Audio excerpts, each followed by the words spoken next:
welcome to A Moment in Time with Taylor. Please check out my website, femyoga.com. Thank you so much for tuning in. This channel is 100% funded by viewers, just like you guys. So thank you so much for making this show possible. These are my sponsors for the last 30 days. Thank you guys. Thank you so much. First comments of the broadcast, Dan on Fleek on Twitch. Late Night is back. And on Periscope, Eric, Ifubar, Moo, my number one super fan, right? Yes? Hi, Trevor. Okay, who said hi first? It's Steve Campbell. Hello, I hope to meet you in August. I'm excited. I'm going to just keep saying that until it's August. Hi, Mercy. Uh-oh, Emily's on the loose. What's that song? She's on the loose. Hi, Owen. Oh, we got this squeaky chair backing us up. Mark, Farmer Dave. Hello. Asha, why do I feel extra blind today? I'll just sit like this. Hi, Everett. How are you? Hello. Charlie, Matt, Mark. Sorry, I said Matt. I don't know where Matt came from. That one I made up. 1,000% funded by trolls. Dan, you are correct. Eunice, hello. I'm so excited. Hi, Steve Siebold, if you're watching this. Hopefully I'm saying your name correctly. I like your book a lot, and I took a term out of it, which I think you've coined previously, and I'm talking to you on the replay because I hope that you'll watch this because I tagged you on Twitter in the title of this broadcast. What's the running tally about? Hello, Dom. I'm Taylor. Nice to meet you. These are our sponsors from the last 30 days over at the website, femyoga.com. They clicked support, making this channel just like that. Eunice first, super hearts of the broadcast. Thank you for the super hearts. Did my stream boss just ran? Whoa, look at the... Okay, can you see that I was having technical difficulties before this broadcast? It's fine. Do you see this? Do you see how my stream boss is like appearing and then disappearing? So I guess what? It's just going to appear when you guys send stuff? Well, that's not going to work. So we're going to hide it for now. And now it should be fine. I don't know why the words are so small. I could probably change it, but for now, let's just go with it. So you guys just have to be extra... You have to bring out your magnifying glass to see who's sending super hearts. I'll just shout them out. Everett, thank you for the super hearts. This is the book that I've been reading. It's called Secrets, Self-Made Millionaires Teach Their Kids by Steve Siebold. I did ask for permission to read this book and share what I was reading from it with you guys, and he did give me permission, or his office gave me permission, and I have a whole story about permission and reading books and all that a little bit later on in this broadcast. Hi, Gimme, how are you? Am I following 404 people? That's perfect. We should try to keep it like that, Eunice. 404 people not found. Error 404. So this is actually a broadcast that's a little bit of an overflow broadcast from last night. And last night I talked about our Chicago trip, which was Friday through Monday, April 20th through April 20th through April 23rd. Not until May. It is not even May yet. It's actually April 26th here in New York. It's a little bit after midnight. And I didn't get to finish what I wanted to say about my trip yesterday. We went way over time and we needed to sleep because it was 3 o'clock in the morning and we had broadcasted for over 2.5 hours. We were having too much fun. I laughed so hard. We thought I died and we weren't sure I would ever broadcast again. Hi, Other Mark. And if you're new to the channel, I broadcast live at least 3 hours every single day. So I'm glad that I didn't die because now the show will go on. And we can finish what we were going to say about Chicago and about mental toughness and London meetup. Are you talking about May 5th? I'm not going to be able to make that. It's like a week away. I'm sorry. Thank you for inviting your followers, Trevor. So I had made a list of things, weird things that happened to me either before leaving the trip or during the trip, in the beginning, middle, end, little things that happened that I had to choose how I was going to handle it. And I also put in the title, anger management. Hopefully I put that in the title, which was actually requested by one of my sponsors. And what I do here on the channel is I cater my content to my sponsors. So if there's a certain topic that you want to hear or see, you can support the channel and let me know what you want to learn more about. And personally, I'm a minimally angry person. I don't really get angry too often. And when I do, it's pretty minimal. I'm not a screamer or a fighter. I just don't really manifest a whole lot of anger, which I appreciate, but I know that there's people out there that struggle with it. Hey, Jay. Hey, Tyree. Wayne, any more trips planned with fellow scopers? Yeah, the next big one, Wayne, is going to be June 20th, 20th through the 23rd. Actually, it's going to be exactly 2 months difference. I think those are the exact dates between Chicago and LA. So that's Los Angeles, California. We're going to be at VidCon. Hello, Saturush. And hopefully I'll meet Ty Lopez while I'm out there. Do you guys know who Ty Lopez is? Put something in the chat to let me know you know who Ty Lopez is. Put a Ferrari in the chat. Hello, Japan. Hello. So yeah, well, I'll incorporate anger management. Really, the way anger kind of flows through this broadcast too is that I could have chosen to respond with anger to any of these things that came up and happened. Oh, thanks, Dom. That was nice. Well, yeah, if you need any help figuring out how to set up a profile picture, if you're new to Periscope, I'm here a lot every day, so I hope to catch you back on the next one. I'll be back for 3 more hours tomorrow, too. Hi, On. And Lucas, hi. Can't really see. I'm blind. How am I doing tonight? I'm doing excellent. Excellent. Thank you, Tyree, for the super hearts. Do it. Just do it. Thanks for sharing this out on Twitter. All right, first thing that happened. This actually happened, I think, 2 nights before Chicago. I grew 3 big pimples on my face. Oh, Jay says he works at a jail, so he's angry most days. Actually, there's some, at least one man in my family who that's the history of his work also. And yeah, but I will say that there's, he's not like permanently angry, but it definitely can take its toll. So your environment, you are who you hang out with. They actually talk about that in that book that I just plugged from Steve Siebold, and his term mental toughness. That's the term that I coined from him too. And so I grew my pimples, right? And it's just, it is what it is, Hey Eric, hi. Welcome back. Okay, bye Emily. I didn't get any Hello Kitty stuff. As long as I get sleep, I'm sunshine and rainbows. Yeah, I need a little bit more sleep. Hi, Pet. I could use just a touch more sleep. Whoa, I'm not paying attention to Twitch. I'm sorry, you guys. I'm sorry. Oh my god, so much. Dan's trying to block me on Twitch. Okay, why do you feel like we're related, Dante? Because we were separated at birth, I think. So let's see. What's all these comments? Let's read them. Let's scroll back, guys. Let's scroll back. New England for life. Hi, ants. That is some dedication. You go. Thank you, Tofu. Hey, do you do yoga on stream? I do, King Charles. I just did a yoga broadcast at 7 p.m. Eastern Standard Time, but I only did that on Periscope, which is like Twitter Live. So if you go to my Twitter profile, Fem Yoga Taylor. I'm Taylor. Hi, Tiki. And that's where I'm broadcasting to right now. So I'm sorry that I'm missing all these comments. Hi, Farmer Me. Is this real life? It is real life, Johnny. Oh my god, I can't believe I missed all this. Yeah, it is live. It is live. Everyone's like, it's not live. I'm sorry, I was ignoring you guys. Dan's going, it's live. She just ignores us. I am a yoga professional. I'm a certified hatha yoga teacher, yes. Do I remember you, Armadillo Dev? I don't think so. I'm responding to a different chat, yeah. Here for the content, not the stream. Okay. Do you remember me? Snap back to reality. Okay, I'm back here. Yes. Whoops, there goes gravity. Okay. Did I just get super hearts? Tiki, thank you for the super hearts. Let's move on. My Twitter is Fem Yoga Taylor.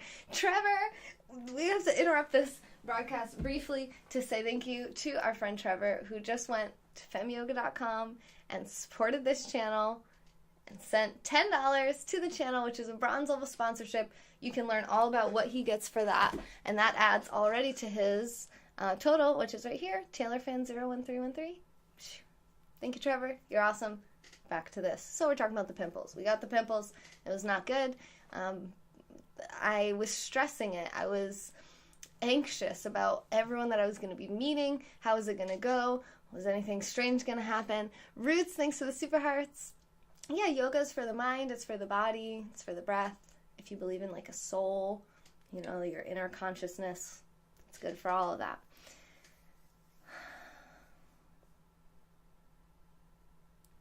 Oh, thanks, Deb. Deb said I go around and I ask random people if they remember me. If they lie and say they do remember me, I don't follow them. But if they say they don't, then they follow them. So thanks, Deb. Oh, those are cash cannons. So when I get 20,000 super hearts on Periscope, I shoot those off and they're full of money. Moving on. So the pimples. All right, so that was 2 nights before leaving. The morning I woke up to leave, I'm not even an anxious person. I don't really get nervous. I don't bite my nails. I don't really bite my lip often. But I don't like grind my teeth. I woke up and I had chewed my lip. Like, luckily it was the inside of my lip so no one could see it. But I could feel a little like I had chewed. I don't know if you could see it, but I had lipstick. Hi, Asif. I had chewed a little in my lip because I was anxious about Chicago. I was like, I'm teaching yoga to 3 to 5 year old children at Temple. Oh my gosh, Tiki, really? That's so awesome. That sounds so cute. Prost! Prost! I had the 312 earlier with dinner, and I meant to send a picture to you guys and say Prost, and I totally failed.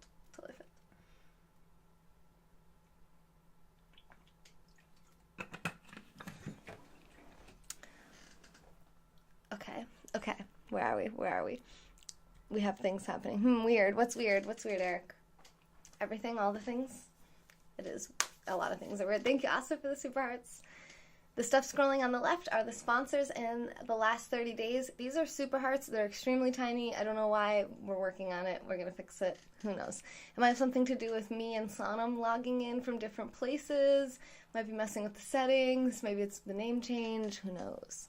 It's like teaching yoga to cats. Yeah, I can imagine. My niece and nephew are really funny when I teach them. When I teach them yoga, I did not get the meat sweats. No, it was not because of meat sweats. It was because of Chicago sweats. It was meat sweats.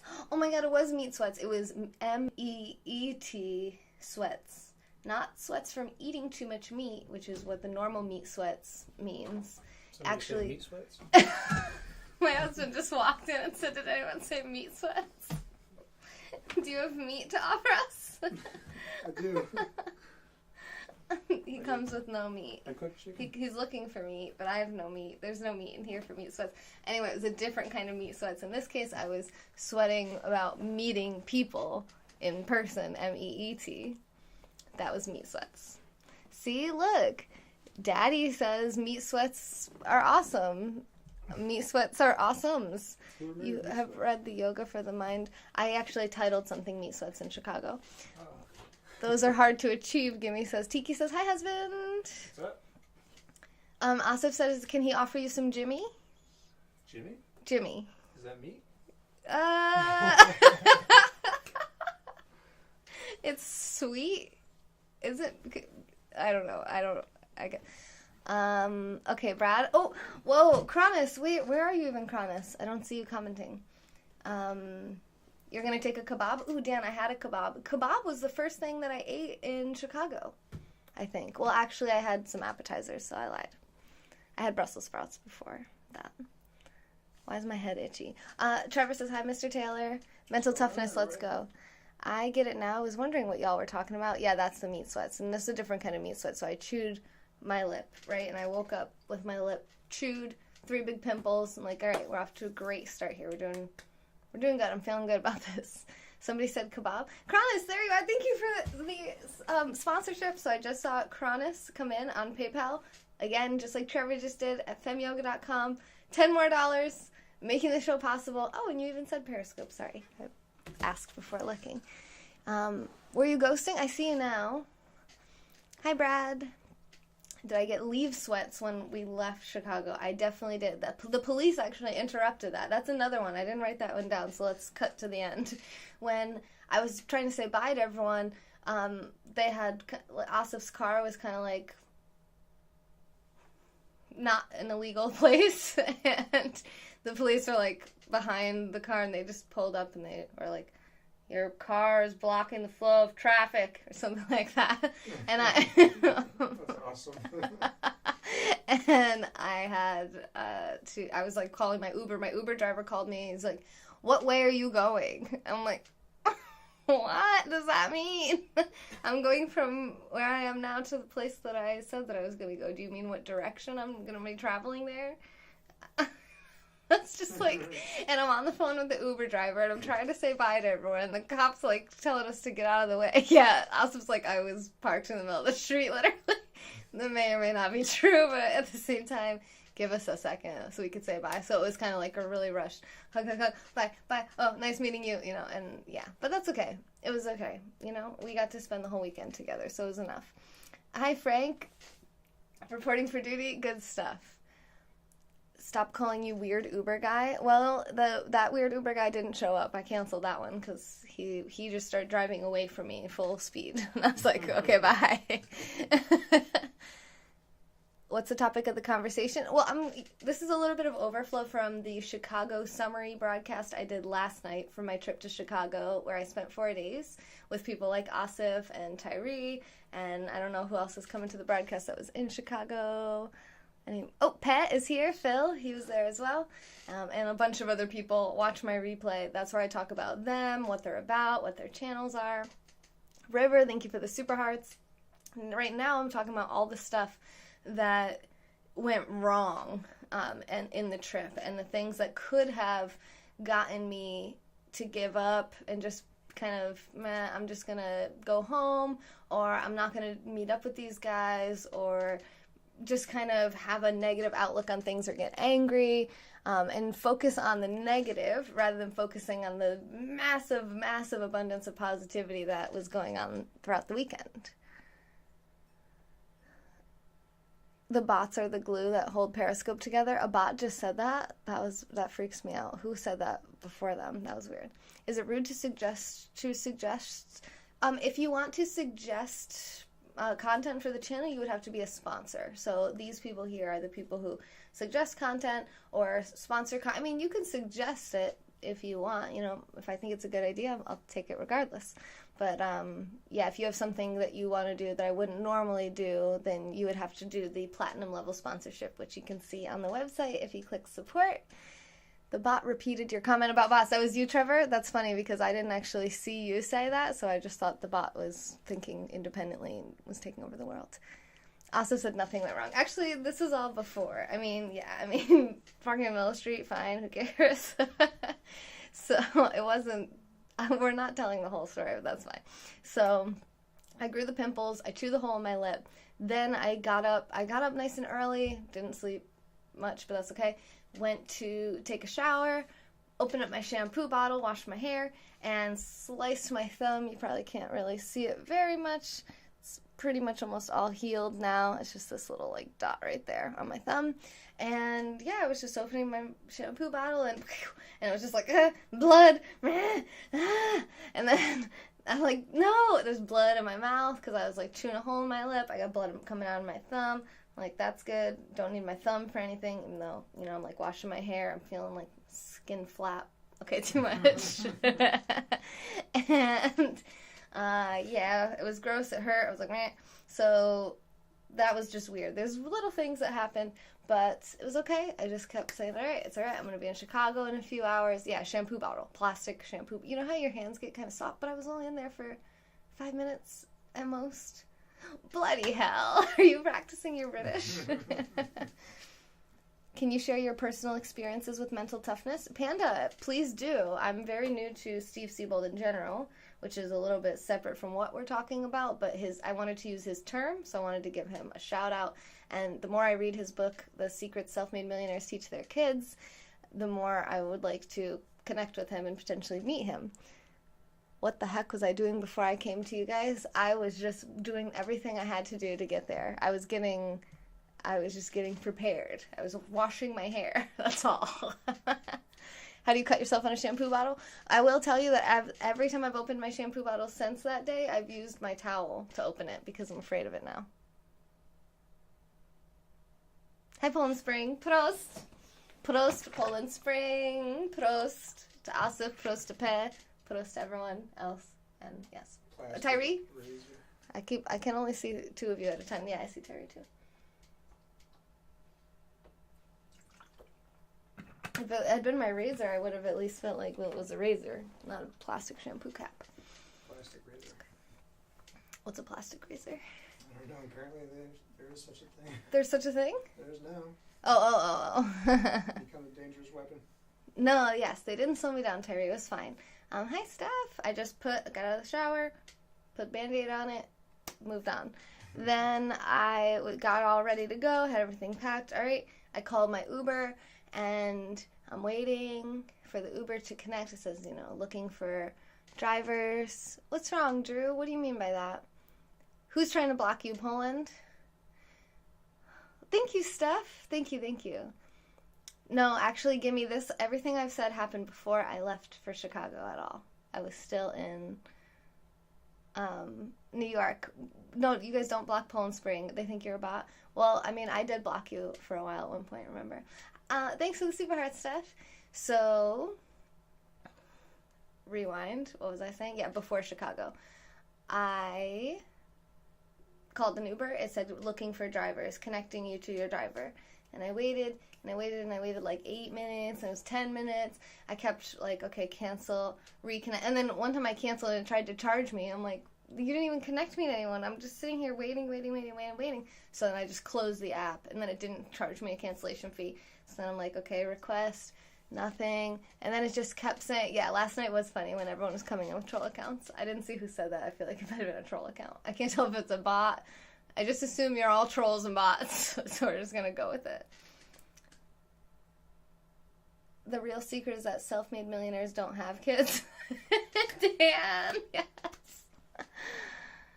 Okay, good night, Steph. Thanks for the super hearts. Thank you so much. Steph has been on my channel. She's an artist here on Periscope, and she also is a sponsor of the channel. She's in our group chat. Really, really nice, awesome person who is looking to grow her channel. So follow her, and let's grow the whole community together. I think we're all trolls sometimes, Trevor. Hopefully. Oh God, the secret truth just came out there. I secretly, hopefully, hope everyone is a troll. I guess. So I called the Uber. No Uber showed up. That's the moral of the story. It finally did give me the notice that said, sorry, there's no Ubers around right now. Try again soon or something. So I tried again. I tried 3 to 5 times, and no Ubers were available. So I didn't know what to do. So I decided to drive myself to the airport and park there and pay for the parking there, which actually was fine. It was actually the full time I was there parking was about the same price that Uber costed anyway. So I was a little bit more of a risk having my car in some parking lot, but not a big deal. Nothing happened to it. We're fine. So it was fine. Again, just don't let it slow you down. You have a problem, come up with a solution. I could have just been like, there's no Ubers. I can't go to Chicago. You know what I mean? Like, some people are so easily defeated, stop, slow down. They give up. They're like, I'm going to be late. I'm not going to make it to the airport on time. It's just too much. It's too much pressure. I don't want it to be so much. You just chill out. Just be like, I can drive a car still. Or figure out someone else. You could go to your neighbor's house, knock on the door. Hey, you want to drive to the airport and give you $20? There's plenty of ways to solve problems. So, hey, Nick. It was funny that all these things kind of were happening back to back, but it was fine because there I was at the airport. Got through security fine. Got on my flight fine. The pilot of my flight was really angry, and I don't know why. Not at me. We had no interactions at all, so that was good. But this is funny because I did want to incorporate anger into this broadcast, but I forgot that he was the angriest person I probably saw on the trip. He wasn't being extremely expressive about his anger. He was just very... And he verbally stated that he was cold and grumpy multiple times. And he was making us all put all of our carry-on bags under the plane. None of us were allowed to put our carry-ons in the overhead bins. The overhead bins were empty. It was just weird. I was like, what the heck is with this day? It's just so whatever. Like, I was laughing at it the whole time, though. I noticed that all this practice that I've done with positivity and all the hard work that I put into making things not a problem, it's not a problem. I mean, worst thing that could happen is that if we didn't get to Chicago on time, it would kind of suck, but it would be fine. He was angry for me. Maybe. Yeah. He just said, I'm cold and I'm grumpy. And we were all like, well, what can we do? I mean, then we landed 30 minutes early. So he took all his anger out on speeding through the air as fast as possible. Hey, Farouk, how are you? Good morning.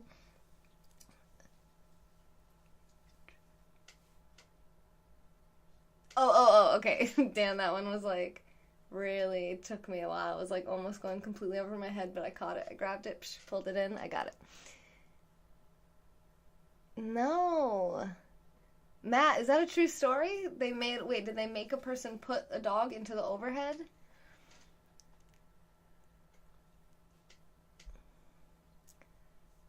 They put babies in there.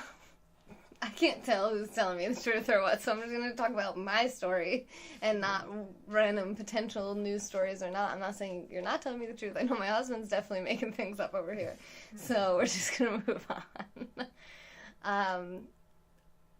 The pilot, okay, so I put the flight was good, landed 30 minutes early. The pilot repeatedly stated he was cold and grumpy, and he was, but maybe that got us there faster. Both planes actually gate checked my overhead or my carry-on bag, which is fine. So if you don't know what that means, gate checking means, all right, good night, Terry. Hi, Sean. Gate checking means that they take your bag and put it under the plane at the gate, so you don't have to check it with the airline before you go through security. You can check it at the gate, and then you pick it up at the gate when you get off the plane, so you don't have to go to baggage claim at the airport. So it's still a lot better than checking it, but remember, before you gate check it, you want to get out anything you want to have on you on the flight, especially cash. I once had $200 stolen from my carry-on bag when I gate checked it. So make sure that you take everything that you want with you on your person, with you onto the plane with you. I don't care if you have to wrap it up in a blanket or whatever. They'll let you bring a personal item on. You can, like women, you can have a purse. You can have other things too. Like they'll allow certain things even into the overhead bins, like backpacks. But you just have to be mindful of what, if you brought a blanket in your carry-on bag for the flight, make sure you take it out before you gate check it, because you're not going to have it during the flight. So little things from traveling, just, I don't know. If you travel a lot, you already know this. If not, maybe I'm helping somebody. Yeah, it was so empty, I was thinking I would actually be more comfortable laying in the overhead bin rather than in this friggin', you know how the airport chairs are like this? Your head is like this. There's like the pillow. I don't know if that's supposed to be comfortable. It's like way more. It's just worse. You're like, and then you like recline the seat, and it's like the tiniest little recline. And it feels so good at first. You're like, oh, good, I'm reclined a little bit, but then you're just extremely stiff. Again. What about weed? I'm not sure. What do you mean? Do you have to pay to spend a penny? What does that mean? What is happening? Maybe TSA commandeered my $200. The guy who gate checked it, I assume, because he took it kind of like, he was like, boom, that's mine. I was like, what? I thought it was the first time I ever gate checked it, so, and there goes $200. I was like, no. So, I learned. You need lessons on self-forgiveness and self-love. Do you have stuff on that? Hi, Buffalo Brown. I don't know, that emoji at the end I don't think showed up. Flying will make anyone genocidal. I like flying a lot. They give you the illusion of comfort at the airport. Yeah, the airport, too. You can't get comfortable if you have a long connection, or what's the word I'm looking for?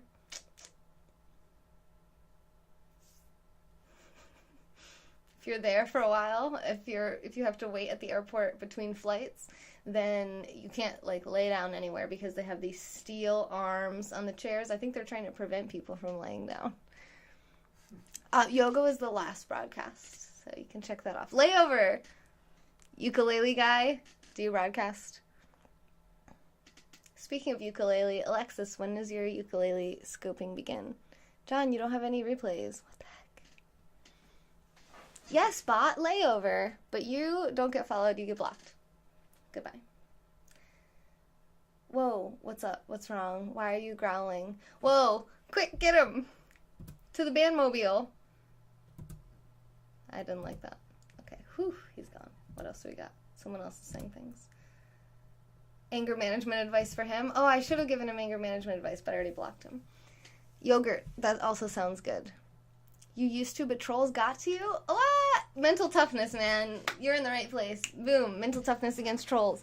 Trolls aren't even on my list. Trolls are so low-level problems. Biting a hole through your own lip, gashing a thing in your thumb, I mean, that's a real, like, ow. You know, trolls are just...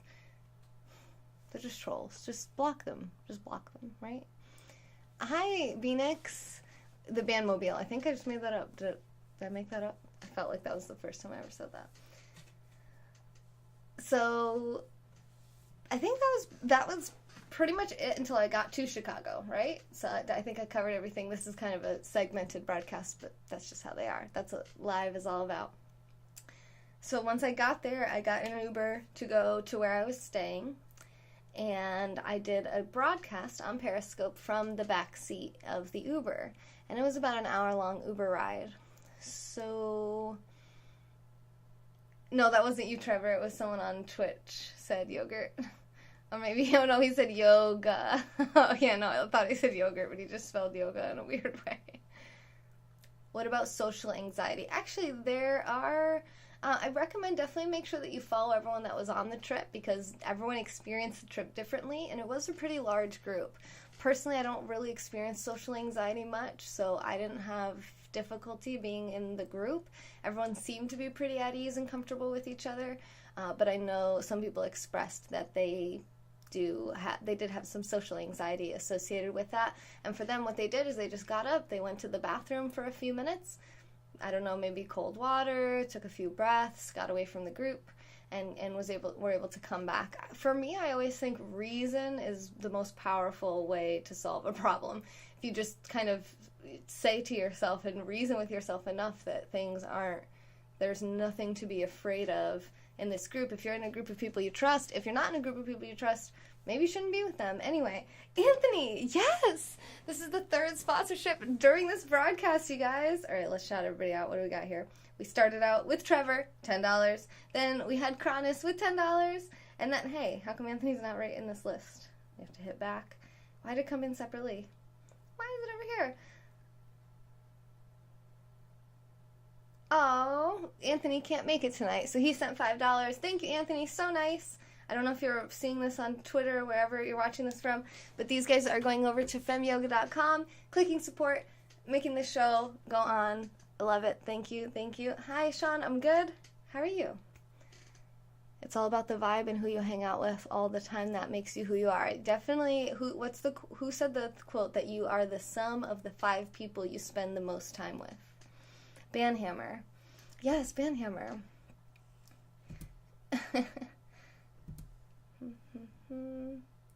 Gatorade has lots of water in it.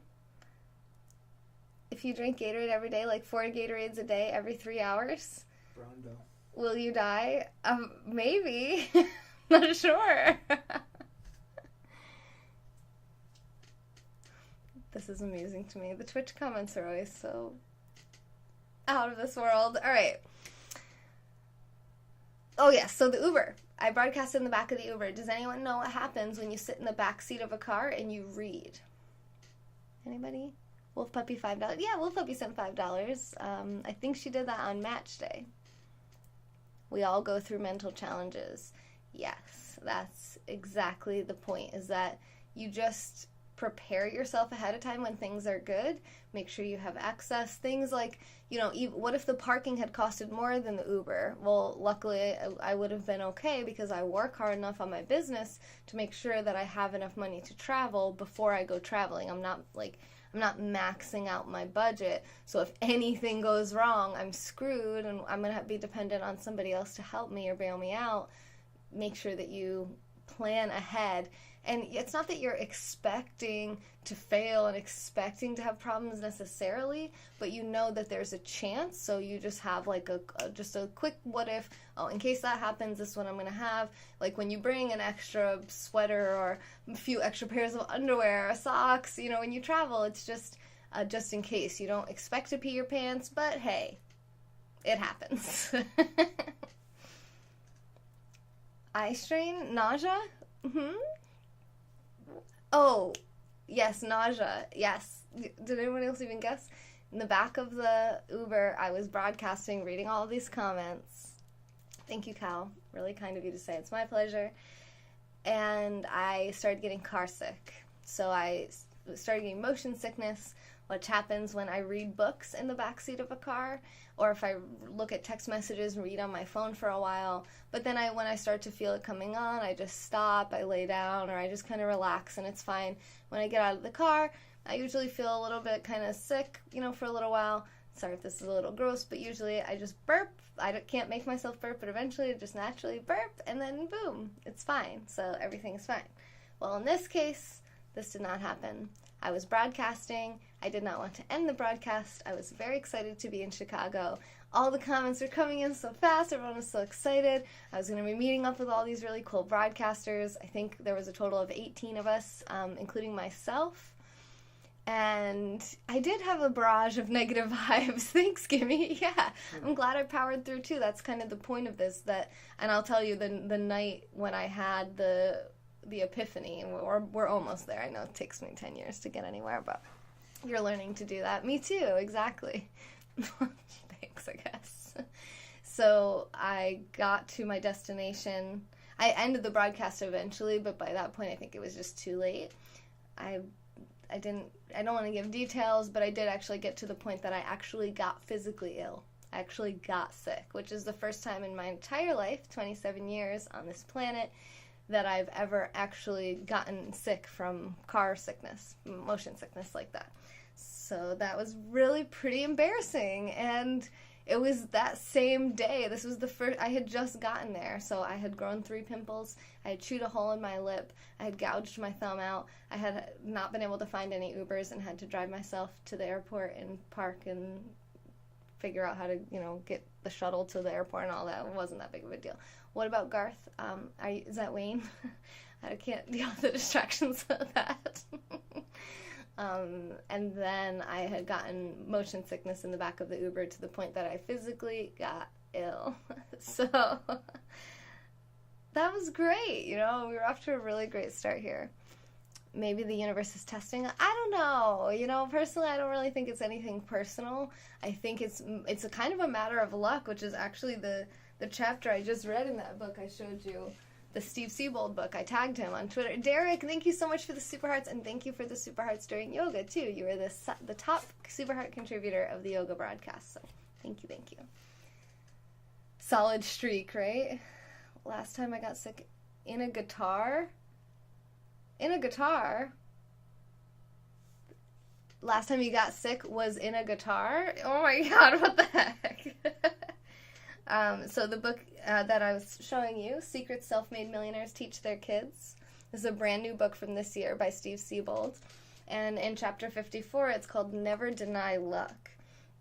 It says, here's the reality of luck. It can be good or bad for no reason and without logic. Sometimes you get lucky and other times you don't. Prepare for bad luck and be grateful for good luck. And don't waste time attempting to make sense of either. Love it. All right, Dave, I hope you have a good day too. Good to see you. And remember, guys, you don't have to say bye when you're leaving. You think you're leaving, but chances are you're going to be back. It's like a revolving door, which they have so many revolving doors in Chicago, by the way. Some of them you push, some of them you're not supposed to push. I don't know. They were definitely trolling us at least 5% of the trip. You composed a special tweet. Oh, from the one with all the follows on. Oh, thanks, Trevor. What was interesting? I had noticed an increase in my Periscope followers from the Chicago trip, maybe from broadcasting with my location on, and then a decrease. I didn't lose followers, but the number of followers I got on Twitter was like 3 in the whole week, which is it's normally at least 10 or more. I was just kind of like, that's maybe just because everyone that was there, we were already connected on Twitter, and our community was already pretty saturated with each other. I don't know. Oh, sorry. That was a weird sound. Yeah, it was kind of weird, right? Positive response to negative usually always begets positive, right? Why not? I mean, the best that we can. I wasn't excited that bad things were happening to me, but I was really happy. I was trying to focus. Like, it was actually a really nice day. It was 50 some odd degrees in Chicago and sunny. So I was just sitting on the sidewalk with the sun on me, like, yes, life is good. Even though I didn't feel great. Excuse me. Perfect timing to burp. On Jim, yeah, J-Scope. Yeah, that was fun. We all kind of took over Jim's scope a little bit. That was nice. He was in our broadcast last night where we talked about Chicago, too. Really, really nice guy. My day was good. Kyle, how was yours? Today was pretty productive. Yeah, today I ran my numbers. That's how I know about the followers that I got for the last week. We dealt with YouTube, which I'll talk about, like I said, a little bit later on. Yeah, I was letting my pimples get a tan. Yeah, I was tanning my wounds, my pimples. It was, yeah. Getting my vitamin D up, which is also going to prevent you from getting depressed and defeated as easily. So vitamin D is something that that can help you with resilience and bounce back and emotional management and control, and so much more. Oh, okay. All right, ants. Well, hopefully you're following the channel. If you're hanging out and just gonna ghost the chat for a while, that's cool. But yeah. Feel free to fall asleep in here if you want. Sleep better, too, raises dopamine. Yeah, vitamin D, I think it's been linked to, I want to say like 400 things. I could be wrong. I could be making that up. I don't know, but it's a lot. It's like most of the processes in your body are benefited by increasing your vitamin D. It puts hair on your chest. Yeah, your vitamin Taylor, exactly. Hopefully it doesn't put hair on my chest. Vitamin T. Vitamin Taylor will not put hair on your chest. This has not been proven. Hey Joey, how's it going? So here comes the epiphany. This is where it all comes together with the mental toughness. There's not really like a big story here, but then that night it was really fun. We had a great time. We did lunch, we did dinner, we did that was the cocktail hour night, I believe. Yeah, that was the night of the cocktail hour. So we did that night, and we did the casino. And then when I went home, I couldn't sleep, barely. I mean, I could, but not well. Like, I was waking up every 30 to 60 minutes, not even 60. I mean, it was like every half hour, so just not sleeping well, not feeling great, just, I felt kind of off. I just wasn't sleeping. My mind was kind of racing. It was everything that had happened, in the night. I was thinking about it all. It was just like, I couldn't sleep well. So then in that moment of where it was pretty much like the whole day had kind of beaten me a bit and I wasn't even sleeping, getting rest now, I realized that this was mental toughness. That this is when you don't let these things stop you, slow you down, or make you depressed or focus on negativity. You don't let those things win. You just let them kind of bounce off and roll off of you, because they still happen, they still affect you, but as minimally as you can. Like, as much as you can control it, which you can't control everything, these things will still happen. As much as you can have power to control, just do that and let yourself go, let yourself off the hook for the other things, and just manage the things that you can manage. And one of those things is your emotions, which gets us into the anger management part of this. I also had some bad luck with Ubers the last couple of days, but that was all pretty minor. So I won't get into that too much. Let me talk about the emotional management, and then actually let me end with emotional management. This was something that was kind of happening right before Chicago and during Chicago, and then at the end we'll close off with the emotional management. Thanks for the super hearts, Trevor. Thank you. Hello, Blue Pyro, anger management. All right, we're almost there, and the system I'm going to talk about is called HALT, HALT. So I don't know if any of you guys are familiar with it. If you are familiar with it, you can just type HALT in the broadcast, so I kind of have a feel for how many of you know about this already. But if it's brand new to you, then just sit tight, and I have my one last thing that built up my mental toughness and my business toughness during the Chicago trip. And that was my YouTube channel. So I have a lot of different content that I do. And some of the content that I do involves reading books.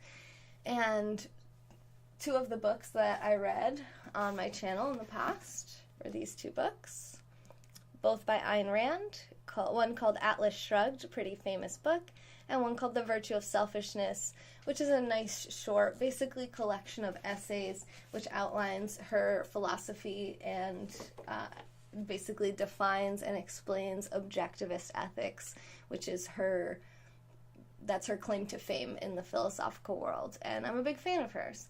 And I would think that from her perspective, she's dead now, but I would think that she would want her message to get to as many people as possible. Unfortunately, the publisher that owns the rights to those books, Penguin Random House, does not want to allow us, hi Jules, to share anything from those books. But unfortunately, it's not just those books, it's any Penguin Random House book at all.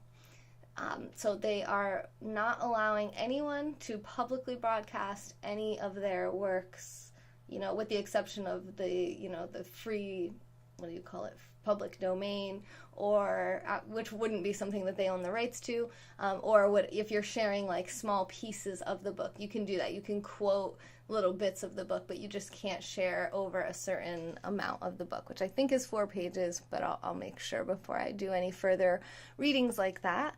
All right, you have anger issues. Yeah, letting stuff roll off. Thank you, Jules. Yeah, that's the best thing to do, because what really good does it do you to get angry about something? Because even if you bother the other person, you're definitely bothering yourself, and it's just so unlikely that your anger is going to hurt someone else more than it hurts you, because it's you stay angry after that, and you just, it's like you hold on to it. It feels good. It's almost like crying. Sometimes when you're having like this really hard cry, you just like hold on to it. You just keep thinking of like sad stuff. So you just keep crying. It's like, what? It's so much better and easier to just focus on the good. Like the fact that we live in America, the fact that we can be on Periscope, even if things are bad in our life, the fact that we're not usually worrying about food, hopefully, or a place to live. I mean, even being homeless in America is pretty lucrative for some people. Some homeless people make more money than people that work full time. I mean, it's a pretty, everything that happens to us is like first world problems, so it just really doesn't do us any good. And it certainly doesn't get us to our goals when we're angry, unless your goal is to fail and be angry.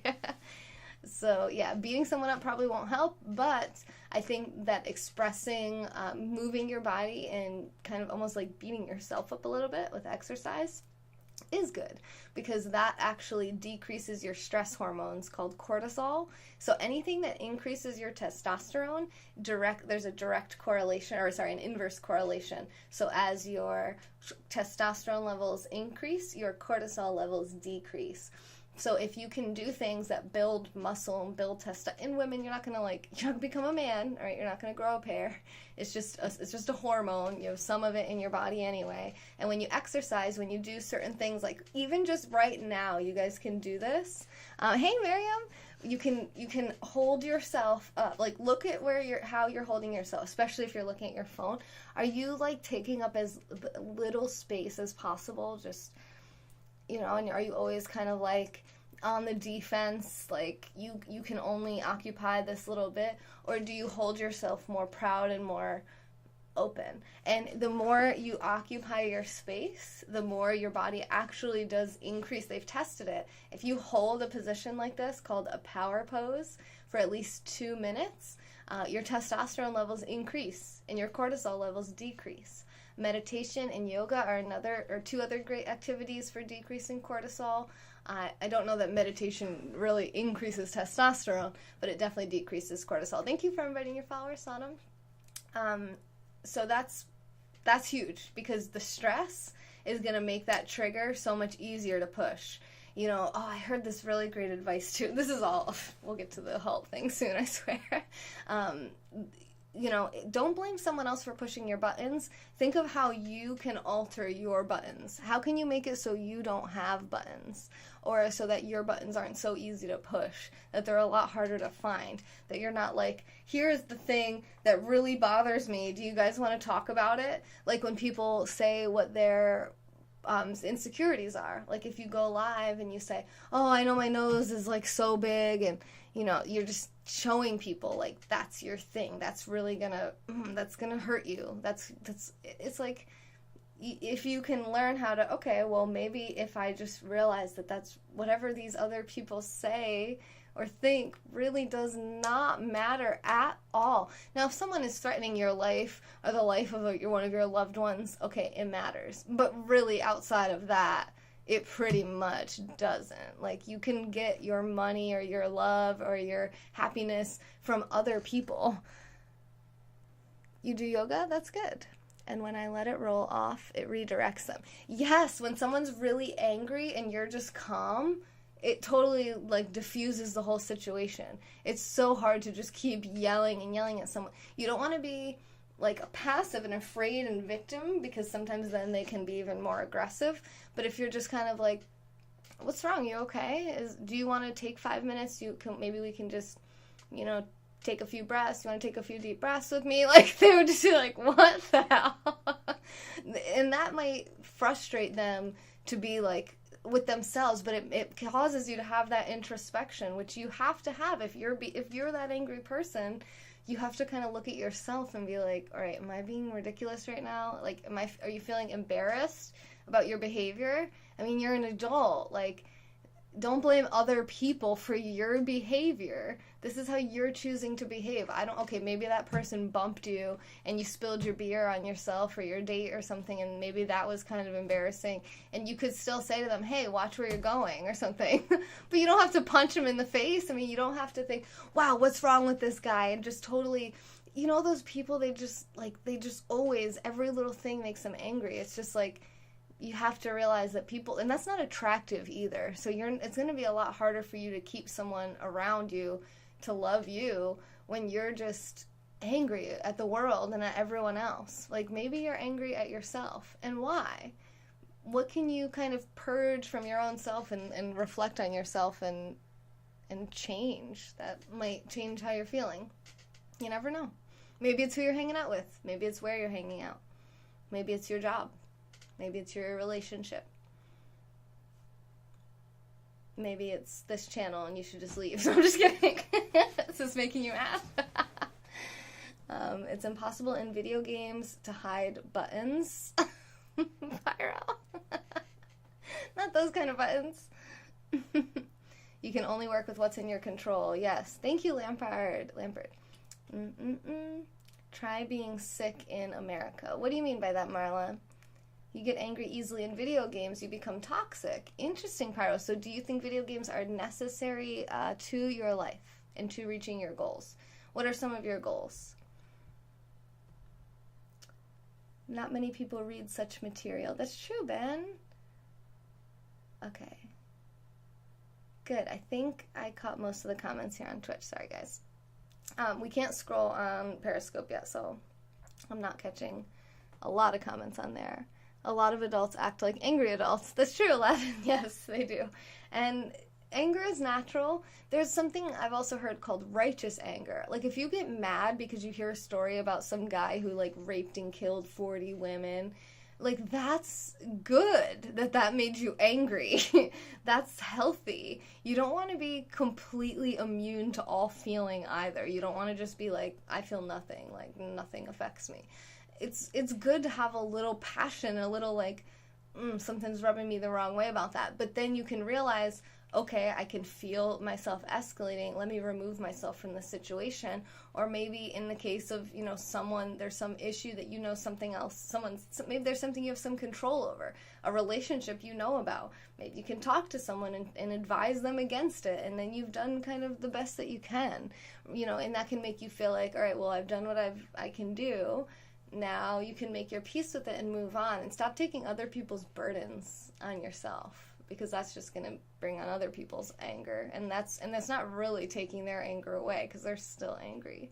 Adult children, yeah, adult children, pretty much. It kills your boredom. It kills your boredom and helps socialize sometimes. Okay, Pyro. No, I'm not taking it. Thank you, Trevor. Pyro. Set some goals, real goals, not like to not be bored and to maybe socialize sometimes. Like, those are not goals. Real goals. Like, is there a job that you want to have? Is there a place you want to travel? Do you want to be married? Do you want to have kids? What are your short-term goals? What are your long-term goals? Let's get clear on that, because if video games are necessary for reaching those goals, fine. But there's a lot of other fun stuff you can fill your time with that helps you to socialize with real people in real life. With people who potentially aren't angry and cussing you out, and have some vitamin D because they're not in their basements all day playing video games. So it might elevate your circles of who you're hanging out with too. But if your goal is to be like a full-time video game tester and developer, and to make all of your income off of live streaming your game playing or something, I mean, then if those are your goals, then we got to figure out how to manage those emotions. Is pizza a goal? Pizza could be a very short-term goal. Like, right now you want pizza. I don't know if it's a healthy goal, but it is a goal. It meets the definition of something that you want, and it's pretty clear. I mean, you could say, like, exactly. Let's not get too detailed about pizza. I don't want to trigger you guys' temptation. It means I've been diagnosed with T-cell lymphoma. It means I'm dying. Anger doesn't even begin to describe it. And I just want to make sure it is Marla. Okay, not Maria. I don't want to be calling you the wrong name this whole time. Thank you for the super heart, Sasha.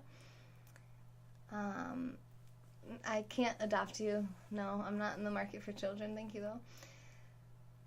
Anger doesn't begin to describe it. Yeah, I mean, that I can't imagine what it would feel like to be facing death and be facing the end of your life, for sure. I'm more here talking about things that are kind of triggered by other people. You know, right now where I'm talking about don't let other people get you angry, don't fight with people, don't kind of express anger towards humans. Anger towards, you know, the medical system, anger towards God. Again, some of this stuff could be somewhat righteous when you're like, oh, how could, you know, if you're religious, how could God let things like this happen in the world? That's good, because these are the right kind of questions. You're focusing on real problems. Like you're saying, like I'm gonna die. That's a real problem. It's good to be angry about that, because that's gonna motivate you to save your own life. And that's the most important thing we can do in the world. But that's what you have to channel it to do. That's actually some good advice I've gotten too, is to channel my negative energy towards good. So when I feel kind of like triggered by something, well, take that energy and use it for either do some exercise and just do some push-ups, just drop down to push-ups, or use that and just work really hard on your business. You're like, all right, you know what? I've been putting off doing this thing on my website. I'm doing it right now, and I'm just putting my anger into it, like the angry pilot. Like I said, we landed 30 minutes early. I'm like, I swear it's because he was grumpy, and he's like, I'm no BS. Like, we're getting there. I'm done working. I'm putting my anger into this flight, and it seemed to work out just fine. You know, it wasn't like we didn't have a lot of turbulence or anything. Everyone got there safe and sound. So that's another way you can kind of channel the anger to find other, you know, alternative treatment methods and research. Do your own research. Be your own advocate. It's really hard when you're ill, but that's the best advice that I can give somebody. And do your research about cancer before you get cancer, everyone, because it's pretty likely, if you live in America, you're going to get it. Yes, Asha. Oh, thanks for the super hearts. I don't know if I caught those or not. Asha says, just breathe deeply and focus your energy on positive things. Right, like positive solutions. If you find a problem, it's making you angry, what's the solution? For me, I used to work with people who made me angry. Can I get an amen? I mean, anyone ever worked with anyone who made them angry? And my husband actually would help me with this. He would remind me, well, you're working right now towards your freedom. Right now, you just keep your head down, just get your paycheck, get the work done, get your money, and then quit your job as soon as you can, basically, you know, and that's what I did. And I've never been happier, and I've never been more financially successful either. So it was a little scary, and it was a risk. I didn't know exactly how I was going to make it all work, but I saved up enough money that if all else failed, I could go back to work if I had to. But luckily, so far, thanks to you guys, I haven't had to do that, and now I can share. Really, what I should be doing is sharing ideas, because this is what I think about and obsess about all day, every day anyway, so I can share it with the masses, with thousands of people every month, rather than like a couple people that I work with that don't really care. And then I just like file paperwork and answer phones. It's a really big waste of my brain. I'm hoping I can get a job from home to designing things. What do you mean designing things? Graphic design? Or what kind of designing are we doing? Amen. I still do work with those angry people. All right, Goro. So what is the goal here? Or what are your goals? What are you trying to do? Do you want to work there forever?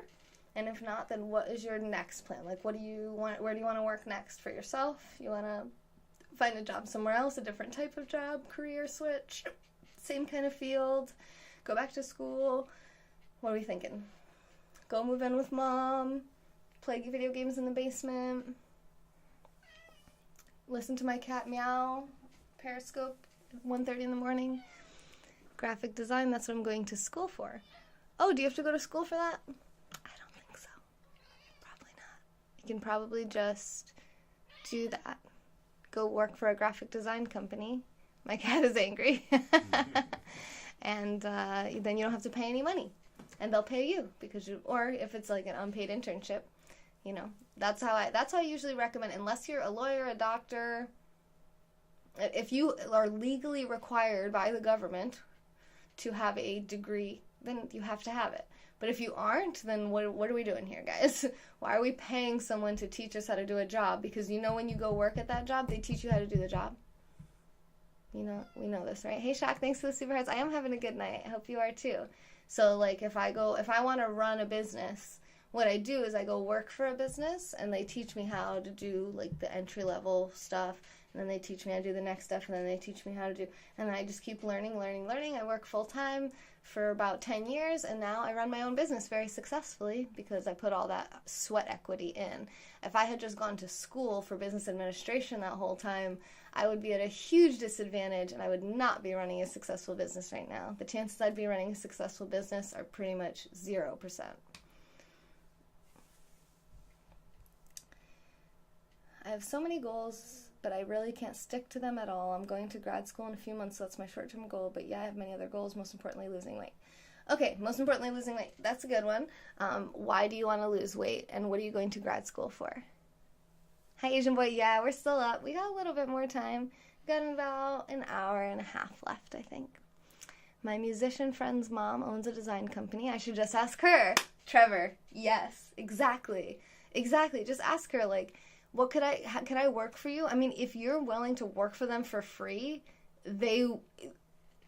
I will promise you that it is so rare that is offered to any businesses, that someone's like, hey, I'll work for you for free just so I can learn how to do what you do. If the thing is, though, if your friend's mom doesn't run a successful, profitable design company, don't go work for her unless you want to learn how to run a failing business. Because that's the thing, too. There's probably, like, dime a dozen people who are graphic designers. They can, like, do some stuff in Adobe or something and design a graphic. But really, who's actually doing it for a living, if that's what you really want to do, that's the person you want to go work for. You might have to move to make that happen. I mean, we have to stop thinking that life goes on forever and that we're going to be young forever, and we have to stop being so afraid of things that really aren't that big of a deal, and realize that, like, if we move away from home and we don't like it, like, we could just move back home usually. I mean, now financially you have to make sure it all makes sense, which means you might have to go work and do crap you don't want to do just to get enough money to do the stuff you want to do, and you might have to do that for years. That's why it's important to start early and figure out what you want to do really early, because you might not need to do that. You might be able to get paid to do the thing you like doing right from the jump and to learn how to do it. Yay! Oh, you're welcome, Trevor. Thanks for saying that. So many bots. Let's get the bots out. You just got out of depression? Oh, that's good that you're here. Yeah, I've known you for a while on here, I feel like. Biggest goal is keeping what's important close to you. Family, friends, all this other stuff, like material stuff, doesn't matter. Okay, so Brian, would you argue that money is unimportant? Pyro says geology and geophysics, and because I want to look better Live healthy, and yeah. You want to look better for who? For the mirror, for the reflection? Like, you're just thinking, like, oh, I just want to look in the mirror and be like, yeah. Or is it a mate? Are you trying to attract a mate? Is it are a model and you're getting a lot of photographs? Or you're just really self-conscious about what other people are thinking about you when they look at you? Live healthy, and yeah, health mostly, LOL. Geology and geophysics. So what's your goal with that? Why are you going to school for that? You're going to grad school for geology. So basically your life dream is to be a geology professor? Is that what we're talking about here? There's nothing wrong with that. I'm just wondering if that's what you're thinking, and if that's not what you're thinking, then why are you going to grad school for it? Unless there's something else you can do with that degree that I'm unaware of. I mean, like, I feel like you could just be a geologist without having the title. Like, you could just study rocks, right? Or do you need a certain license to have access to certain equipment to test? I mean, I would just think you could just go start, like, digging. But, I mean, I could be really naive here, so just let me know. I mean, I've seen some amazing geology in my life. I've been to the Grand Canyon. I've been to Kauai in Hawaii. I've been to Miami Beach. I've seen really cool places, from beaches to jungles to cliffs to canyons to Niagara Falls, limestone, and all of this because I worked and made money instead of going to school and paid money. You see that connection? Now we're getting way off topic, so let's go back onto the topic. But that's my advice to everyone, always. Hi. Okay. So I'm not going to be able to live broadcast on YouTube for 90 days because of the book confusion and the penguin thing.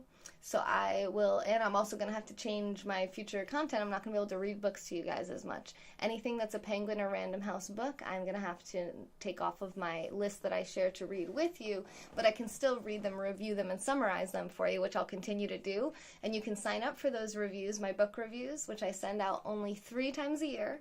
Every 4 months, I send out one review, and it's every book that I've read the past 4 months, and I read a new book every single week. So it's at least 16 books that you get summaries and reviews for, only 3 times a year. It's totally free.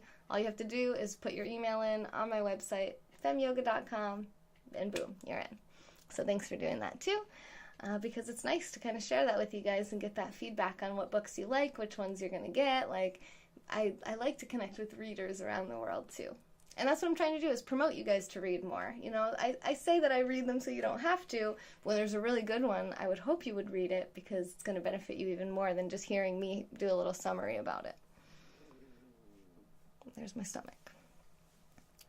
I used to read a lot of books until I discovered Netflix. Well, books still exist. Now you know. Yay. Emotional management. So I could have gotten angry about any of those things, including the YouTube thing, or I could say, hey, what can I do instead? So we're going to stop reading those books. We'll just read the books that we have the, explicit previous written permission for, to make sure that I thought I was doing my due diligence. Turns out it's a gray area. I certainly don't want to go to court to figure out who's right. So I'm going to just assume that I'm just going to start over, basically. And it's a new day for Fem Yoga, and Fem Yoga is going to not read as many books as she did before on the channel. I'm still going to read as many books, but just not live with you guys. I'm going to have to do that privately, because I can't publicly broadcast it. Now, this is just an idea, so I'm coming up with different ideas to solve this problem for myself and my business, of course, and I'm curious if anyone, and you don't have to answer this now, maybe you're watching on the replay, direct message me on Twitter or Instagram, Fem Yoga Taylor, or on Twitch, and tell me, would you be interested in paying for private broadcasts with reading? I don't know if that's something, because you can't publicly broadcast it, but I don't know. So I'm just curious if people would even be interested in that, or are you really just trying to get the summaries and reviews anyway? So let me know. I'm here for you. I want to know what you guys want, because you guys make the show possible, and the only way to know is if I ask. So thanks. And thanks for listening. So HALT, emotional management technique. That's going to save you. If you haven't already invited your followers, now would be an awesome time to do so, because this is like the golden nugget of this whole broadcast. And here it comes. Are you ready? I was going to say put a golden nugget in the comments, but I don't think they have that emoji. Just put your PayPal in your bio. Drew, it's not really like that. This is a business, so it's not like a PayPal.me. This is Fem Yoga, so it's actually something that's processed through as a business payment over at femyoga.com. To be fair, since the last scope on this subject, I think I took your advice and have learned to be positive. Asha, that makes me so happy. That's good. I think there's maybe more coming on that comment, so I'm going to keep an eye out for it. So the word is called HALT. If you want to type that into the chat so I know you're still awake and paying attention, HALT, HALT. I'm not even going to tell you what it is unless at least one person says it. And work has been a much calmer and happier place. Asha, see? It's crazy how we think it has to do with everybody else, but it's a change in ourselves. And when we realize that it doesn't matter and we kind of just laugh at them and think like, oh, there goes that one again, flying off the handle about something. She's all angry and it's ridiculous and just don't care. I really don't care. I'm not going to get angry about it. You realize that, oh, I control how I react to her craziness. And if I decide that I'm just going to let it get under my skin, I'm going to think about it, I'm going to feel, then it's not really her fault. It's yours, because you could kind of just choose to be like, oh, I'm going to put my headphones in or something. Or even, you could even talk to a manager or someone and say, it's kind of toxic being so near this person. Would I be able to potentially move to an area where I have less interaction with them? Because you're not asking them to fire that person or anything. You're just trying to be the most productive person you can be for that team and make that business the most money it can make. And that's what the owner wants. That's what the manager wants. And if this person's slowing that down, hopefully they'll be gone soon. But you don't want to go and just complain, oh my God, this person's so annoying, we need to get rid of them. It's more of a thing where I'm concerned, I want to make sure I'm putting my best foot forward. And I think that could be impeding me a little bit because of the interruptions, whatever it is. I used to have a woman who would just constantly come up to my desk with all these complaints. Oh, did you hear that? Did you hear what they just said? And I would just be like, stop. Stop coming up to me, please. I certainly didn't want to have to go to management. So it's best to direct it with the person, deal with it with the person first before elevating it. But sometimes that's the environmental change is all you need. Move a desk. It's just kind of like, okay, great. Or maybe move departments, move floors. Drew says he's a coiled spring of rage 70% of the day. What are you mad about, Drew? HALT, yes. Trevor's going to fall asleep. What's funny is the T in HALT actually stands for tired. So the H stands for hungry. The A stands for angry. No, angry? Yes, angry. The L stands for lonely. And the T stands for tired. So that's HALT. HALT. Hungry, angry, lonely, tired. Hey, Cody. Yes, Tay Steph Yoga Live, right? That's us. And that's, if you're experiencing any of those 4 states and you are thinking about saying something questionable or you're going to have a difficult conversation, don't. Refuse. Make the decision. I don't care if it's your boss. I don't care if it's your lover, your daughter or son or whoever it is. Whatever you think is so important you have to say right now, it has to be done right now. You just have to be able to be grown enough to say, see, Trevor said I'm tired and hungry right now. You have to be able to say, you know what? I'm really hungry right now. Let me get some food before we talk about this. I need food before we get into this. I care too much about the outcome, and I really don't want to say this the wrong way. I don't want to handle this the wrong way. This is about yourself. You have to take that onus. This is my fault. I should have eaten before coming to this meeting. I'm really sorry. I didn't realize that I was going to get so hungry or whatever. I didn't realize that we were going to be discussing this today. I was a little bit, ill-prepared. I really apologize, but I'm just going to go grab a snack, come back like that, and same thing with angry. If you're angry, maybe not saying anything is best. Maybe it's better to just shut your mouth and leave. Leave the situation. I mean, I find it really hard to believe you're going to lose your job because you got angry and you needed to walk away and go to the bathroom for a few minutes before responding to somebody, rather than being forced to respond instantly in a reactive when your emotions are kind of at the highest and something maybe just got sprung on you. But it's a self-control thing. You have to be able to close your mouth. You have to be able to walk away. And every single time you do it, I promise you it's going to get easier. Every time you pull it off, it's easier. Every time you mess it up, fine. Now remember, every time you mess it up, it's the same thing. That habit, it's becoming easier to do that. So you have to start today. You have to do this. And it's got to be every day you stick with it, because otherwise you're just going to keep going back into the old pattern, back into the old habits. It's like eating. It's like exercise. It's like anything. If you get out of the habit of doing it, it's harder to get back into it. So you just have to keep at it. And you're going to mess up. We're all going to mess up. We're all going to snap. We're going to say the wrong thing. We're going to feel a little lonely. We're going to say, we're going to say the wrong thing. We're going to feel kind of tired. We're going to say the wrong thing. The lonely one I want to talk about too, because that always ties into something I like to talk about as often as possible, because I help people to reach their health goals, their wealth goals, but also their relationship goals. And there's something called the 5 love languages. So if you want to type that into the comments, it's the number 5, lovelanguages.com. Thanks, Josh, for the super hearts.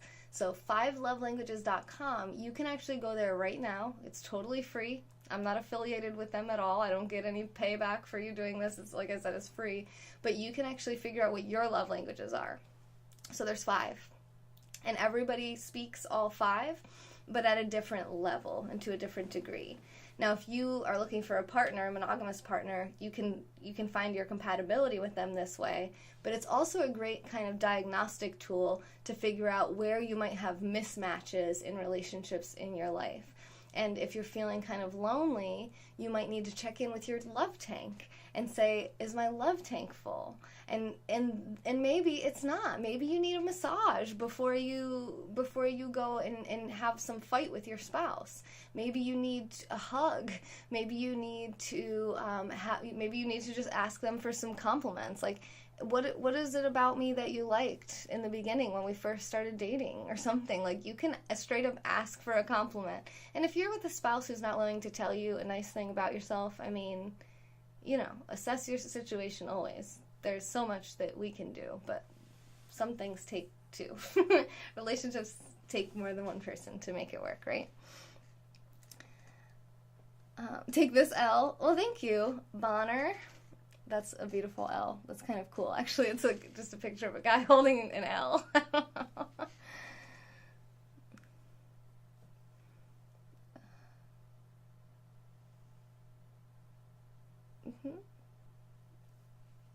I don't know. I'm not sure what I'm reading here, so back to Periscope. I'm good. How are you, Josh? The 5 love languages are physical touch, words of affirmation, acts of service, quality time, and giving and receiving gifts. So again, that's giving and receiving gifts, quality time, acts of service, words of affirmation, and physical touch. And whatever your top love language is and your second love language is, you want to make sure that both of those have been pretty adequately filled before you're dealing with these bad situations. And lonely can be a hard one. That's something you want to work on again on a daily basis, because you don't want to be in the middle of a work meeting and you're so distracted with relationship problems at home that you can't even focus on what your boss is asking you about, and then you end up missing out on a promotion or a raise because you're distracted by things like those comments by trolls. So it's something like, and same thing with health, wealth, relationships, all these things. If you want to have a happy life and day to day, even if you gouge your thumb and bite a hole in your lip and grow 3 big pimples and get sick in the back of the Uber, no matter what, you want to be able to bounce back from that as quickly as possible. So you want to have those good habits built up so that resilience is already built in. And that's why Chicago, It was amazing. It was one of the best trips I've ever been on. And I have this list of like 6 to 10 things that went wrong and were problems while I was there. But it was nothing. It was literally, I mean, all of those things were like nothing. I mean, even the giant pimples, everything, it's like, in the grand scheme of things, it really just didn't bother me. And certain things are a reflection, like the pimples, you know, I'm probably not eating well and sleeping well and exercising well. The chewing a hole in my lip, I'm probably kind of stressed out. Maybe I haven't been meditating often enough or long enough. It's just like things that you can check in. What can I do to prevent things like this in the future? Don't blame other people for stressing you out and for, you know, doing things that are making you uncomfortable. It's really, well, that's always going to happen. Welcome to the world. There's other people in it, and they do their thing. They're not around doing your thing, worrying about what you want all the time. So we're going to bump into each other from time to time. So this is just the best way, I think, to live in the world and be happy and have good relationships with those other people, best that we can anyway. Okay. And then T, tired. If you're tired, get some sleep. If you're having trouble sleeping, it could be that you're spending too much time staring at screens and you're getting too much blue light, so you need to get either the blue blocker glasses, put your phone or computer, tablet, whatever it is, on night mode, which kind of changes the color temperature of the screen as early in the night as you think of it. Like, I sometimes just put my phone in night mode randomly throughout the day. The crazy group I was with, Tony, I was with the crazy group, right? It was so fun, though. It wasn't actually, nothing bad happened when I was with them, with the exception of a couple Ubers. There was at least 2 Ubers that were, actually 3 if you count the one that didn't exist in the beginning.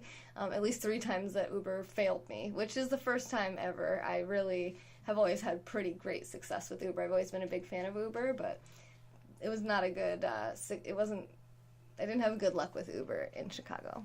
But other than that, most of the bad things happened before or like at night when I was trying to fall asleep. I couldn't get to sleep. And then like the YouTube thing, the copyright thing, that's also, you know, had nothing to do with the awesome people I was with. They did nothing but make me happy and positive and balance it all out. So tired, yeah. Make sure you're getting enough sleep. Everyone's different. So there's reports that Margaret Thatcher only required 4 hours of sleep a night, and she was able to function fine with that. And there's rumors that Albert Einstein needed like 11 to 13 hours a night to feel rested and be able to function in the next day.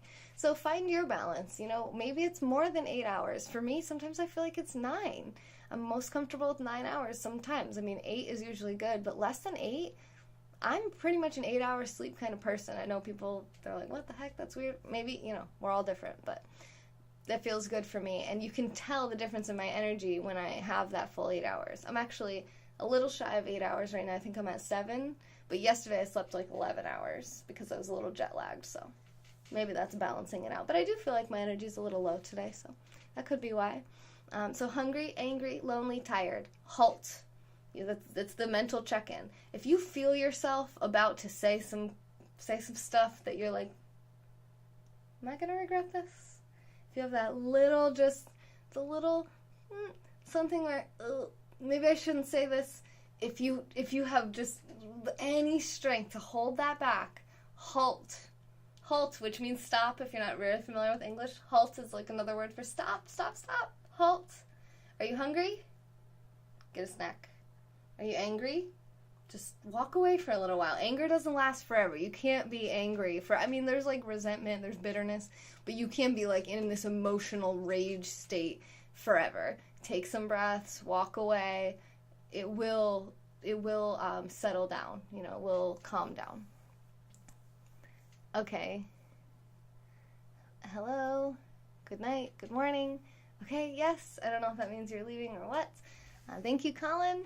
420, that was the day that Chicago started. That was Friday, and that was where most of this stuff happened. It was on the morning of Friday. Anyway, so if you're hungry, get a snack. If you're angry, walk away. If you're feeling lonely, check in with your love tank in the 5 love languages. And if you're tired, make sure you're getting enough sleep. If you can take a nap before you deal with the difficult thing. If it's something really that, you know, if you're about to say something horrible to your spouse, it's worth taking a nap. Find a time to take a nap. You know, maybe you have young kids, you're not getting enough sleep. Make it work. You know, if your marriage is important to you, don't blame your spouse. You know, and let your spouse take a nap too. Maybe you're on the receiving end of an angry spouse. Well, is your spouse getting enough sleep? I know that a lot of times mothers with, I'm going to read that comment because it looked interesting, but I can't see it right now. I need someone else to comment on Periscope so I can scroll back. Oops, and I lost my train of thought. Maybe someone else. Something. Can I interview you for my Periscope personality series? Oh, sure. Yeah, that could be fun. I've been feeling lonely, but I might be hanging out with someone new on Saturday. Ooh, is it a date? Oh my gosh, my friend, this is just a silly story that happened to me today. That's pretty much the content I had for you guys. That's the lessons in mental toughness, all these things that kind of went wrong for me in Chicago, but all in all, it was an amazing, beautiful trip. I'm so glad I didn't let those things slow me down or stop me or make me give up. It was an awesome trip, and that's what mental toughness is. Every time you don't let something stop you, you get better at it. You're flexing that muscle. And now the next thing that comes up, boom, it doesn't affect you again. And it just becomes easier and easier to just say, oh, well, okay, bad luck, that went wrong, boom, I'm just gonna cancel that Uber, I'm gonna get the next Uber, or whatever little problems are happening, or big problems. All right, perfect. Oh, yeah, that'll be great. It's not a date yet? Okay, well, that was what I was gonna say. So my friend told me that she has some dates coming up this week. I said, okay, are any of them good? Are we excited about them? She's always kind of dating. She's been single since I've known her. I've known her for a few years, and she's one of my best friends. And she said, oh, there's this one guy, he's so cute. I'm trying not to get too excited about him, but we did go out once, and he asked me out again. I'm really excited, and all right, oh yeah, just tell me the details. I'll look it over before committing, you know, totally, but just let me, you know, send me the proposal, I'll look it over. And I'm going to hit some bots with the band hammer. Bye, bots. Enjoy Blockistan. What were we talking about?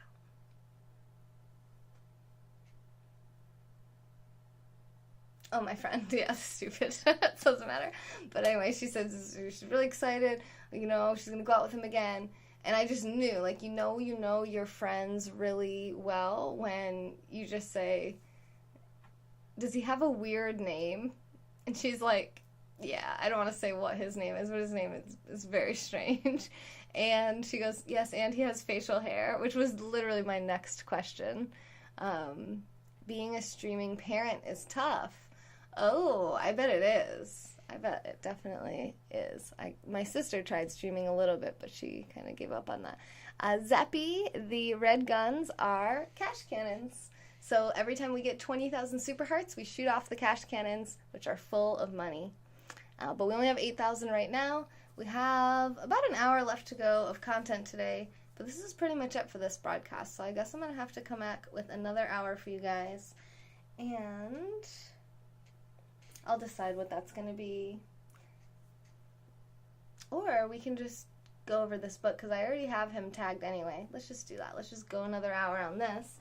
And this is the book that I've showed you a couple times. Secrets Self-Made Millionaires Teach Their Kids. I'll leave it up if you want to grab a screenshot of it. And the author of this book, Steve Siebold, is the one who came up with the term mental toughness, as far as I know. And he has an organization called Mental Toughness Academy.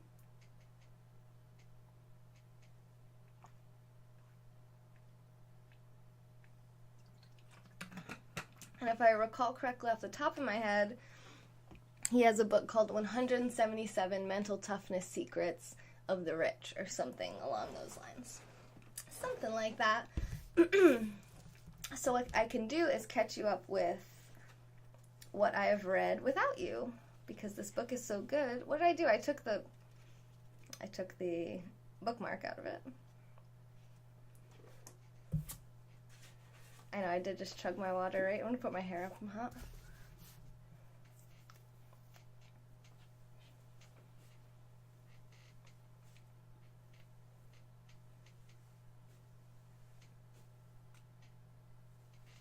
So I read some of this on the plane to and from Chicago, And it's so good. The more, like I said, the more I read this book, the more I'm like, dude, this author is awesome. Almost as awesome as my hair. I don't even know. I don't know. We'll just leave it. It's fine. Okay, so let me see where we were on the last one. I actually read some before I left also. So.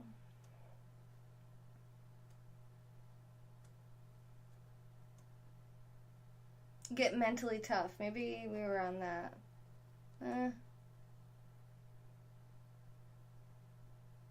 I think we read this. So money is meaningless, meaning that you don't have to derive your self-worth and your self-value from money, that money itself doesn't have meaning. It has value, it has use, but your meaning isn't derived based on money. Yes, when my hair goes up, then it gets serious. Then the books come out, yes.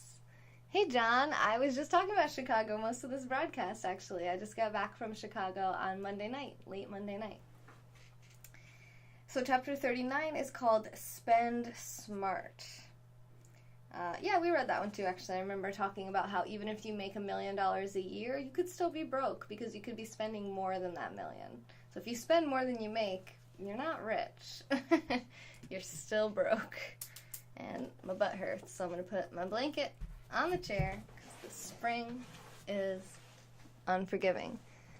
Money give options, Mystic? Yes, money does give you options. Exactly. I agree. Hope you got some deep dish pizza. You know what, John? I did. I'm from New York. I wasn't a big fan of the deep dish, not because I'm from New York, but because I didn't really like the butter crust. I didn't like the taste of the butter, but it was also Chicago's pizza. It wasn't Gino's or... what was the other one? Giordano's, which I heard were really the best. But we had 2 gluten-free members in our party, so we had to go to Chicago's because they had gluten-free pizza options. So that's what we did instead. So I didn't really have, I think, like the best Chicago pizza, so I didn't give it a fair shot. But they did have thin crust there too, and I liked that better. So thin crust was okay.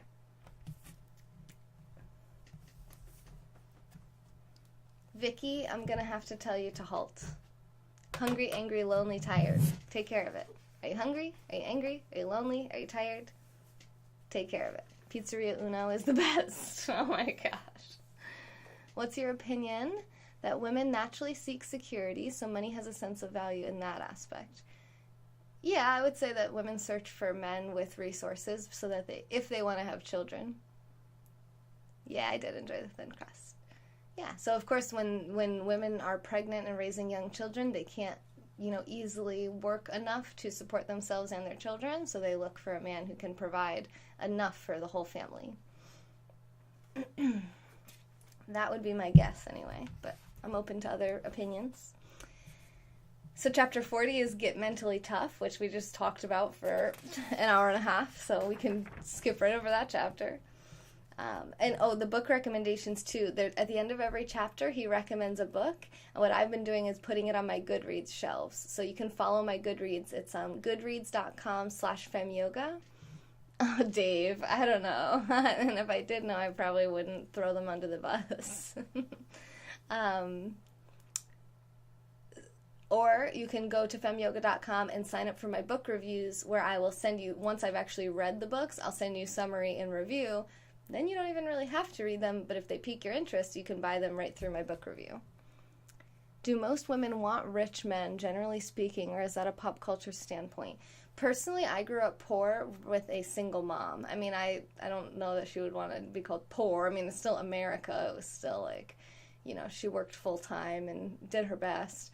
But the way that I actually have savings and I have money now and I can travel, I feel like we were poor, So, and the money that I have, I made from my own business. It's not like I married a rich guy or something. Although, my husband's perfectly capable of generating wealth and income also. But we both do that. And I never looked for that in a guy. It was really important for me to find a guy. having a guy was extremely important to me, maybe because I never really knew my dad until I was about 19 years old. I don't know if it had to do with that, but I dated plenty of guys that weren't going anywhere anytime soon, and it was more of a matter of, personality connection. What's my business, if you don't mind me asking? Oh, it's this channel, Mystic. So it's femyoga.com. You can check out the website. This channel, Fem Yoga, is live at least 3 hours every single day, and we provide positive content to help you reach your health, wealth, and relationship goals. And my long-term goal is to get this channel live 24 hours a day, so you guys never have to feel lonely. So there's always going to be someone on here live for you to come and chat with, talk with, and just get some positivity 24/7. So anytime you have that, like we're talking about now, that's what I kind of want to make this channel like an outlet. So you can come on and just like, oh, I was having a bad day. I just needed to see like a smiling face and a smart person who just is happy, That's kind of the community and what I have. So I've added my first content creator to the channel. Her name's Sonam, and she's doing Trivia Tuesdays every Tuesday night at 5 p.m. Eastern Standard Time. Definitely check her out. She'll be doing the next 10 weeks. She's already done episodes 1 and 2, and it's Wednesday, so we have about another week until we see her again. And if you like what she's doing, you guys, make sure you send super hearts during her broadcast. That way I know that you're liking that and that I should keep moving in that direction of adding new faces to the channel. And if you want other people on the channel, I have the job listing up on the website. If you just click job listings, and it says content creator in the email where you can send your resume if you're interested in doing what Sonam's doing. Not trivia, but coming on the channel and hosting your own show. We do 12 episode seasons. Chapter 41 is called Give, which is about how good it feels to give, and that you're not required or obligated to give and be altruistic, but that it does actually feel good to be able to give. And I was talking about that yesterday in my Chicago broadcast.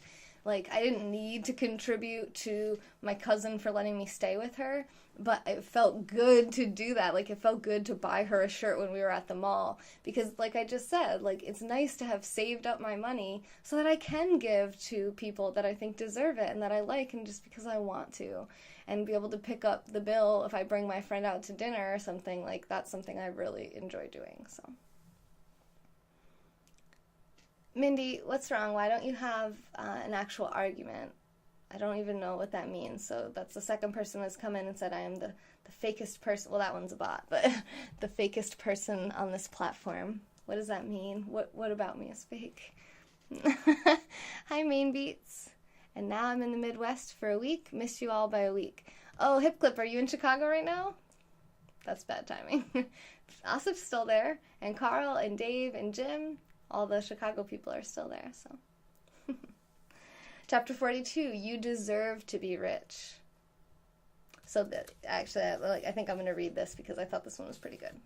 In a free market economy like America, if you serve enough people and solve enough problems, you deserve to be rich.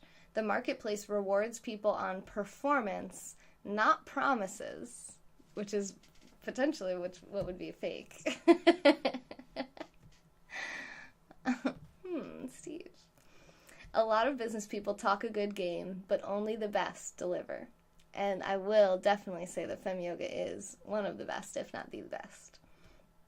Study the most successful self-made millionaires, and you'll find a substantial trail of satisfied customers. Check.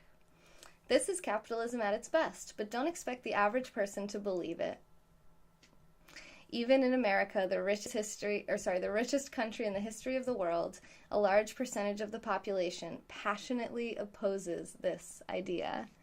Hey, Main Beats. We kind of discussed that already. We've been live for almost 2 hours, so I'm going to continue reading this here. But what I was talking about is HALT. So if you're feeling hungry, angry, lonely, or tired, you need to just stop, take care of that before addressing conversations, difficult, situations, anything that you think might be a little gray area, HALT.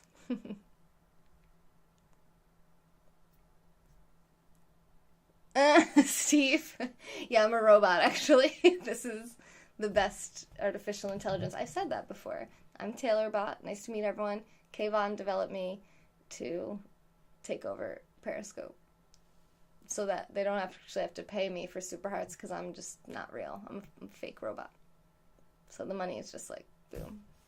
Really, it's just like, this is Kayvon's closet. Good night, Trevor. Thanks for being here. Thank you for the sponsorship, and thank you for the Super Hearts. And I'll see you tomorrow. Tomorrow is Thursday. So we're going to be doing Yoga Challenge Day 8, which is going to be all about the core. Oh, thanks, Mystic. Appreciate that. Thank you, Stephen. Thank you. I'm in a closet. John, yes. I walked right into that, didn't I? What else? Oh, do I have any other we should do... Let me not say what we're going to do. You'll have to be in the Fem Yoga group chat to find out. Or you can just follow me and figure out when I go live tomorrow. You'll see what it's called. Hi, Doom. Yeah, you always wondered when I was going to come out of the closet. Yeah, not today. So we still got another hour of content to do. So you deserve to be rich. A lot of people passionately oppose this idea. Some of you might want to call those people trolls, like I do. They believe that you can only be rich if you were born into the right family, attended the best school, or possess exceptional talent. While these advantages certainly help, they are by no means required to be rich. Oftentimes, people from upper-class families and Ivy League pedigree never develop the hunger it takes to build a business or a career. Some are spoiled from years of easy living, and they often end up with mediocre accomplishments. Show me an entrepreneur with fire in his eyes and the mental toughness to persist in the face of failure, and I'll show you a future millionaire that deserves every penny he earns. The only people who tell you that the self-made rich don't deserve it are people that have never done it. Believe me, by the time you get rich, you'll be convinced that you've earned it. But don't expect the masses to agree, no matter how hard you work or how much service you provide. It's wise to factor in the role that jealousy plays. But don't expect the fact is that most people don't have the ambition or the guts to go out and stake their claim, and when you do, they get jealous. Okay, Steve, yeah, let me know what dates work good, and we'll maybe start mapping out that meetup sometime in the next couple weeks or months. All right, have a good night's sleep. Your success becomes a mirror, and when they look, they don't like what they see. It's easier to demonize the rich than it is to become one of them. You served the marketplace, and it made you rich. That's what built America. It's the producers, not the jealous critics, that earn the right to be rich. Chapter 43, be optimistic and pessimistic. I'm not going to read this whole thing, but there was this part right here. You don't need to manage the upside of a deal, but you must manage the downside. Doom, we're talking about financially rich right now. Hey, Mr. Cool Breeze, we're talking about, like, having money.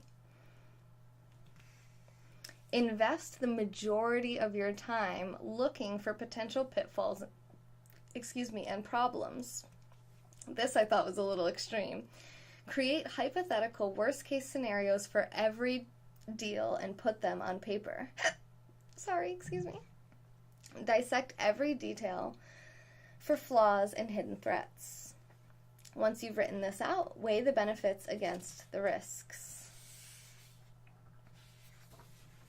So that's it, because most entrepreneurs, people who run their own businesses, which is pretty much the only way to become a self-made millionaire, is they tend to be overly optimistic, and they always see the potential for good things, and they might forget to look for the little loopholes in the contracts before they sign them, and kind of realize that people aren't always as they seem, and things aren't always as they seem, and just kind of have that skeptical mind out there a little bit too.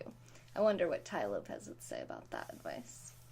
Chapter 44, make your mark. Basically, it's important to decide what you want to do as early as possible because it takes a lot of hard work to actually make your mark on an industry. It's Crayola Crayon Day Nice. Yeah. Hip Clip says, I run my own business. It's called The Hip Clip. It's perfect. It's good branding. I love it. Happy Crayola Cran Day to you too, Ms. Robot. I'm not overly optimistic, but I do have to get back to work at 2 a.m.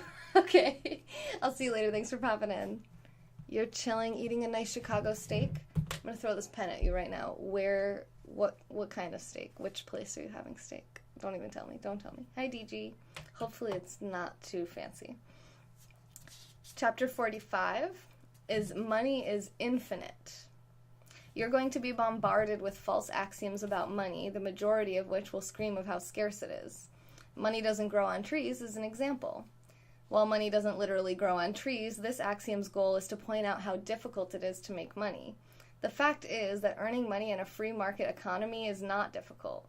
You simply have to supply a product or service that's in demand. Every Girl Scout in America knows that people love cookies, and they sell millions of them every year. Think of it this way. If a 10-year-old girl can earn solid profits selling cookies, how difficult can it be?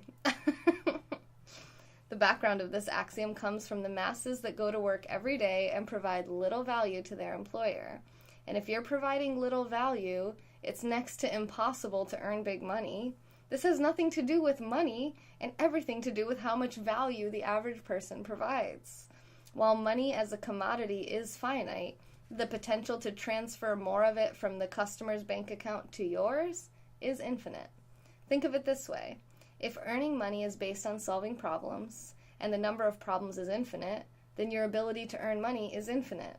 The point of this is to reject the mass belief that money is a scarce resource, like some endangered animal in the jungle.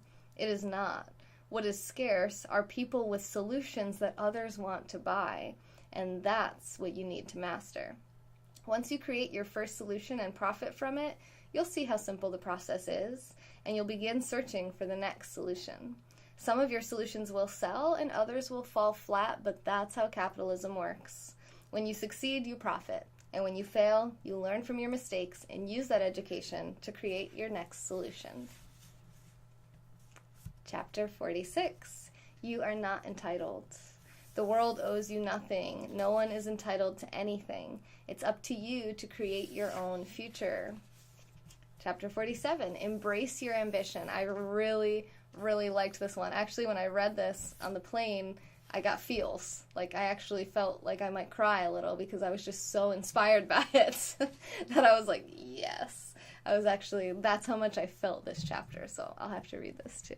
Yes, doom, supply and demand. Never apologize for wanting to be rich. If you proclaim it publicly, expect to be criticized, as you may see happen time to time in these broadcasts. Even in America, where we idolize success, speaking about it openly will draw fire. If you're wondering how this makes sense, your guess is as good as mine. It doesn't, but that's the way it is. The irony here is that in a free market, you're either rich or you work for someone or some organization that's rich. Hey, Thames. What if there were no rich people or rich corporations with the money to employ people? What would the masses do? How would they earn a living? You'd think that publicly declaring your ambition to be rich would win you favor, but that rarely happens. Hi, I'm Taylor. Nice to meet you. The masses want to denigrate the producers while simultaneously hoping they'll hire them. It's equivalent to biting the hand that feeds you. Do not allow this low-level consciousness to erode your ambition or make you feel guilty. Ambitious people who provide employment for everyone else built America. As you engage your ambition, you become part of a special group of people with the courage to face the world fearlessly. All of the greatest innovations, inventions, and creations start with an ambitious person with a dream. People criticize them too, so you're in good company. Without ambitious people, America wouldn't exist. So be proud of your desire to be successful and rich, and be grateful that you have the opportunity to make it happen. If people accuse you of being self-centered or shallow, tell them you believe in self-reliance. And if they continue to attack you, walk away. Keep in mind that the mass consciousness is always going to be there, and it is futile to fight them. Aw, thanks, Thames. Just go to work and make your dreams reality. Oh my god, you guys, we just go to work and make your dreams a reality. Does anyone know what video I'm about to pull up? We're waking this broadcast up. I hope nobody fell asleep because it's about to get crazy. I'm excited. It's gonna take me a second to look it up, so stand by. Hi, fantastic. I'm about to do the opposite of whisper, so you might want to run away. You can follow me. Sometimes I do whisper. I do ASMR, but this is not that.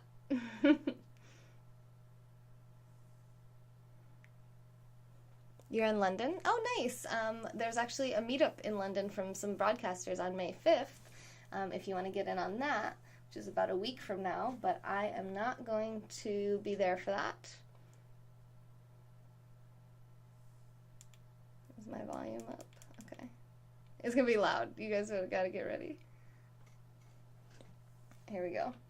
Are you ready? Have you guys seen this? Do you guys know what this is?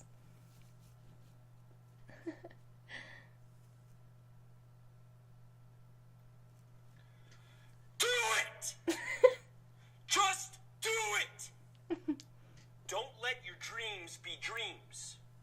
Yesterday, you said tomorrow. So just do it! Make your dreams come true! Just do it! Some people dream of success while you're gonna wake up and work hard at it. Nothing is impossible. You should get to the point where anyone else would quit, and you're not gonna stop there. Mental toughness. No, what are you waiting for? Do it! That's the best part. Just do it! No, that's the best Yes, part. you can. That's the best part. Just do it! If you're tired of starting over, stop giving up.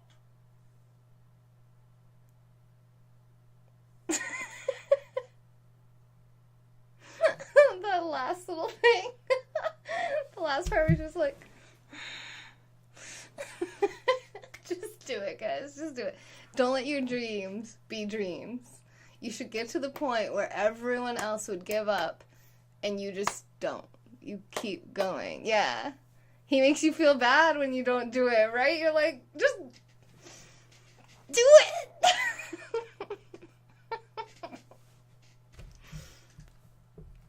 Aw, YNWA, congratulations. Did you buy the ring? If not, I have some ring advice, but if you already bought it, I will just let it go.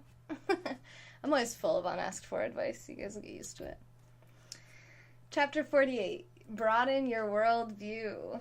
The world is a big place. The more you explore it, the more accurate your representation of it will become. So he talks about Costa Rica, he talks about France, and he talks about Australia. And he just says, basically, would visiting those countries help change your worldview? Absolutely. So list 3 countries that you would want to visit and think of how that might change your worldview and how can you get there. I hope you have a good day too, Thames. So good to see you. Yeah, good motivation, right? Asian boy. That's Shia LaBeouf, if you guys didn't recognize him. Yeah, the guy from Holes and Transformers. And, is it Boy Meets World?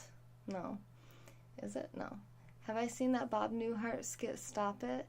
No, I haven't. If you send me a link to it, I'll look at it, though, on Twitter or Instagram. You haven't gotten it yet? Okay, YNWA, look up something called moissanite. All right, let me type it into the chat here on Twitch. Moissanite, moissanite. So that's what I have here on my ring.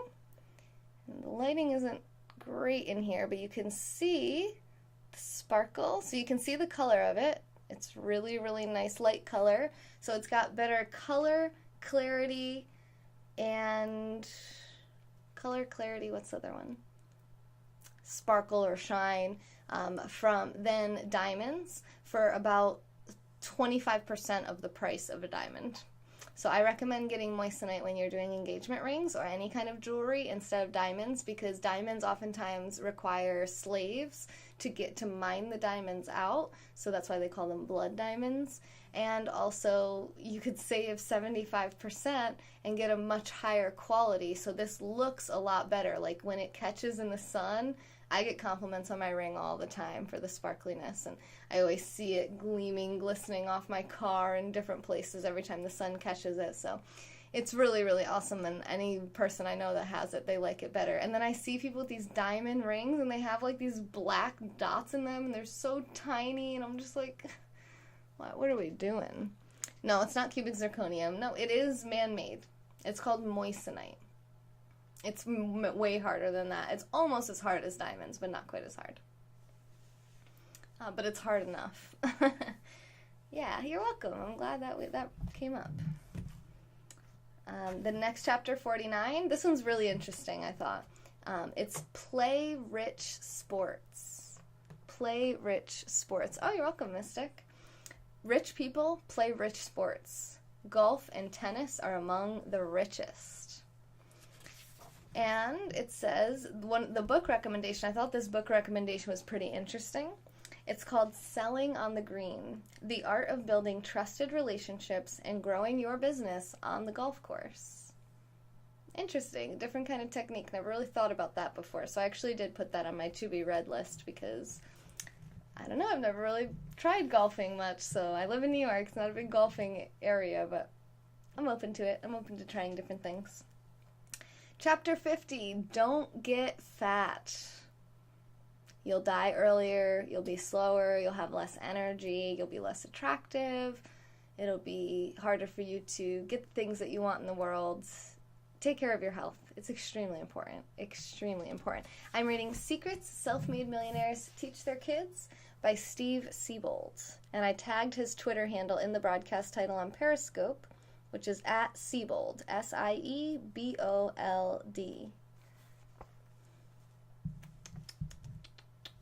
We have about 30 minutes left in this broadcast. Chapter 51, Be Visionary. Always be thinking about the future. You should have a really, really clear, crystal clear picture of what it's going to feel like when you step onto the beach of Costa Rica, if that was one of your places. For me, it's Australia and New Zealand. Think about meeting Ruby Noosa and breaking her pasta. Can someone timestamp this to Ruby, please? Do you guys know who Ruby is?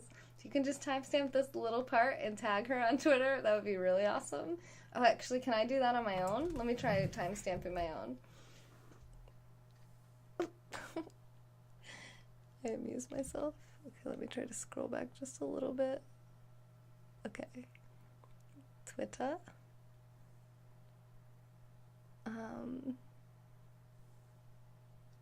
Let me, sorry guys. I've never done this while I was live, so hopefully I'm still live though. I'm just gonna tag at Ruby Noosa and tweet. Okay, we'll see if that works. I decided that I put a new goal on my goals list today, and it's that when I'm in Australia, I'd like to go to Ruby's house and break her pasta. She's an Italian, she's a Sicilian, who is very against breaking pasta, and I just think it would be fun to do, so why not? Let's put it on the list. So let's go break Ruby's pasta. So I envision that very clearly. I feel the pasta in my hands, I feel the cracking, the crunching, I feel the claws of Ruby killing me, coming around my throat. And then I feel myself breaking them into thirds again. If she kills me, it was worth it. And hopefully we'll broadcast the entire thing. It'll be a battle of the pasta. Okay, moving on. Be visionary. Visualize yourself in the future. And it might change. And as you get older, it changes all the time. Maybe you don't want to live there. Maybe you want to live here. Maybe you don't want to be married. Maybe you do. Maybe you want kids. Maybe you don't want kids. It changes, but you want it, whatever you want now, you should know. It should be crystal clear so you know what you're moving towards and why you're doing what you're doing. Because it's not always easy to get live and, go live for 2.5 hours and go live at like midnight and be up until 3 a.m. broadcasting. But you know what you want, and for me, it's to continue living the life that I'm living and doing what I'm doing, and that's what it takes. So here I am. Hopefully you guys like having me here too. Chapter 52 is interesting. This one's called Cocoon Yourself. So this is about protecting yourself from low-minded people, toxic people, people who aren't thinking as big or as ambitiously as you are. It's important to... Did I finish reading the thing about ambition? I think I did, but I kind of got distracted by it. Yeah, just go to work and make your dreams reality. And then I showed the clip. But there's a book he recommended called Ambition and Success by Orison Swett Marden.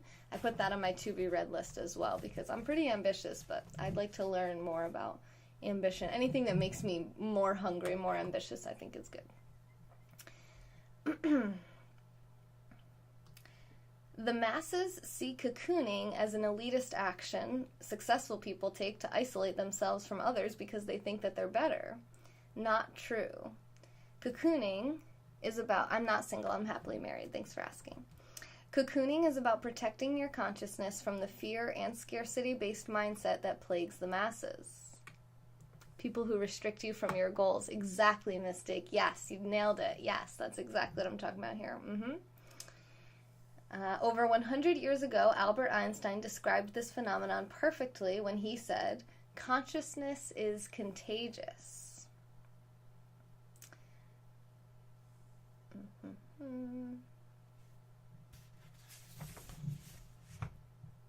Oh, Jim Rohn was the, you'll be the average of the 5 people you spend the most time with. That's what I was talking about earlier. Chapter 53 is called Manage Your Money. So make sure that you always know where your money is going. Don't just like revoke all permission to some money manager and financial advisor. Make sure you're well researched on where that money is going, because if you're working hard for it, you don't want to just put it into someone else's hands until you know exactly what you're doing, what they're doing. You can keep oversight on it and make sure that your money is being well managed, hopefully by yourself. Chapter 54, Never Deny Luck. We already went over that. And now we're caught up to where I was, but I didn't put this most recent book recommendation on my list yet, which is called Strategies for Attracting Good Luck. Strategies for Attracting Good Luck. I'm going to put it on my list. It sounds interesting. So I'm going over to my Goodreads app. Goodreads. Can you see it? Goodreads. It's linked on my website too if you want to follow my bookshelves. So I have all the books I've ever read on here, and I also have all the books that I plan to read in the future. There is over 500 books on here at this point. So this is called Strategies for Attracting Good Luck. Hey, where'd it go? Gail Howard. Make sure that was the right one. The Law of Attraction, pretty much, yeah. Want to read? Boom. Hey, Young Biz. Are you into business? That's what we're talking about right now. Chapter 55, Take Calculated Risks. One of the misconceptions the masses have about self-made millionaires is that they are adrenaline-addicted risk takers. This is not true. The ultra-successful go to extraordinary lengths to mitigate risk and exposure. The rich don't bet on the ponies, they own the ponies. Instead of paving new roads of risk, they prefer to own the toll booths.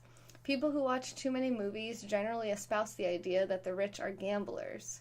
Gambling is a loser's game unless you're the house. That's why Las Vegas Boulevard is lined with some of the most expensive hotels in the world. The millions of people who party and gamble in Vegas built those hotels with their losses. In the real world, the house always wins. That's the mentality of millionaires. They want to be the house. That's what I was saying, that I want to own Penguin House. Actually, I don't think I said that on the broadcast, but I'm like, I would rather own all the rights to all the books and be able to do whatever I want with them and be able to decide what other people can do with them. That's a better solution than just being angry, that they told me I couldn't do it. They have the power. So the only solution is for me to get more power so that I can actually have what I want. The house always wins. I've won against the house a few times, but I've also lost. I think I've lost more than I've won, so I guess you're right.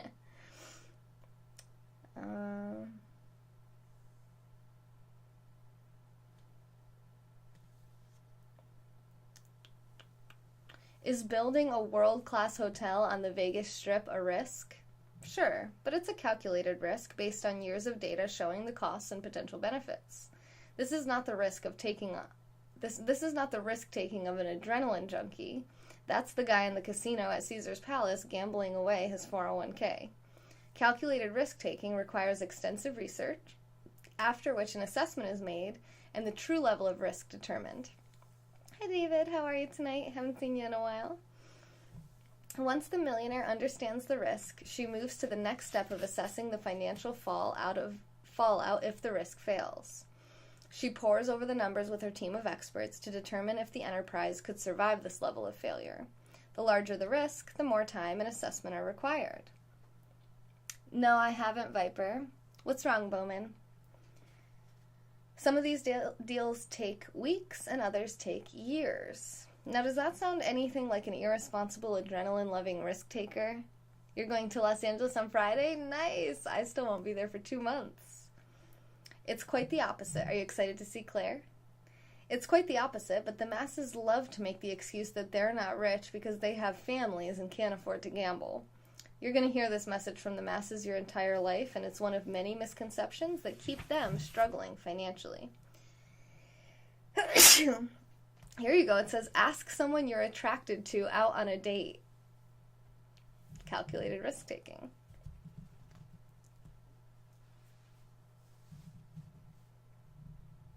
And here's a quote. A ship is safe in harbor, but that's not what ships are made for.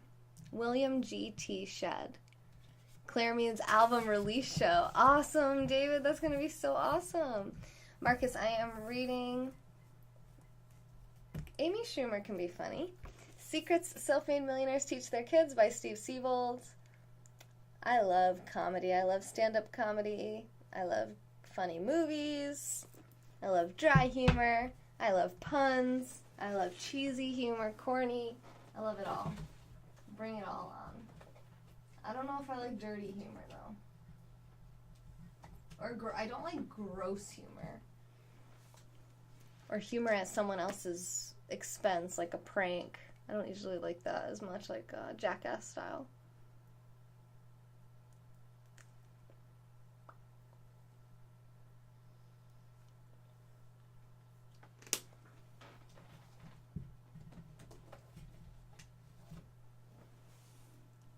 Am I still missing Chicago? Yeah, a little bit. I like being home. I like working. I like my job. I like my studio and my setup. I like my cat, my husband, and my things, my gear. So I like both. I like traveling and I like being home. I like my life. And I live it how I want to live it. So I like it all. Chapter 56. Security doesn't exist. Yeah, lip balm. Among the magical beliefs of the masses is the idea of financial security. While being rich is more secure than being poor, financial security is largely a mythical concept created by society to reduce fear. An extension of this myth is the idea that being employed by a large corporation offers you greater security than a small business, or by being in business for yourself. The fact is that the only true security any of us has lies in our ability to perform. Where or what size structure in which we choose to perform is mostly irrelevant, although a large corporation usually takes more time to terminate you. This is to prevent people from attempting to sue them. Big corporations invest millions and sometimes billions of dollars building large human resource and legal departments to minimize the number of lawsuits filed by disgruntled employees. Yeah, sense of humor is so important. Oh, Marcus. Once a manager decides to separate or fire an employee from their team, it may take months to document the reasons and make a case for termination. That buys an employee a little extra time, but the net result is the same. As a millionaire in the making, your focus will revolve around becoming a world-class performer, which in business means world-class problem solver. Great problem solvers are always in demand, and that offers you maximum security. To secure yourself financially, you'll want to build and maintain substantial cash reserves and insurance instruments to cover catastrophic issues. Whether you choose to build your fortune as a high-level employee of a multinational corporation like GE's Jack Welch or Apple's Steve Jobs. or you stake your claim as a small business owner or professional, the bottom line is the same. The better the performer you are, the more security you'll have. And the more assets you acquire, the longer you can thrive through the natural and economic storms that life throws at you.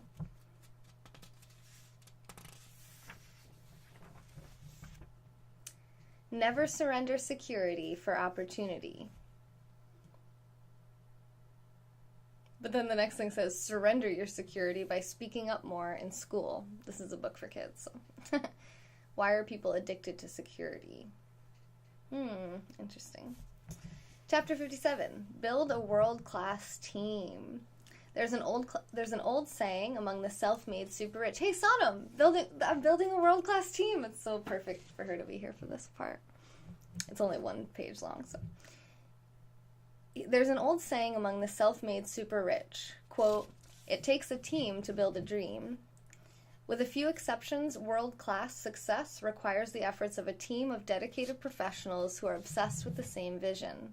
Even professions like law, medicine, accounting, singing, dancing, and acting that appear to be individual are still supported by a team of talent. In addition to developing your skills in your field of choice and selling them to a specialized market, you're going to need to recruit, manage, and retain a team to bring your vision into reality. The bigger your dream, the bigger and better team you must assemble. If you're thinking to yourself that building a team is like building an additional business, you are correct. World-class businesses effectively have 2 types of customers, internal and external. Your internal customer is your team. We call them customers because working for you is a choice you've made together, and like any customer, if they're not happy, they will leave. This is why some industries suffer from turnover rates of 40% plus per year. There are 2 major philosophies around managing and maintaining employees. The first is the old school approach of command and control, which was adopted from the military. This philosophy dictates that employees should do as they're told when they're told, and if they don't like it, they can leave. Hey, Stacy. Managers who follow this strategy say, quote, "I'm the boss, so it's my way or the highway."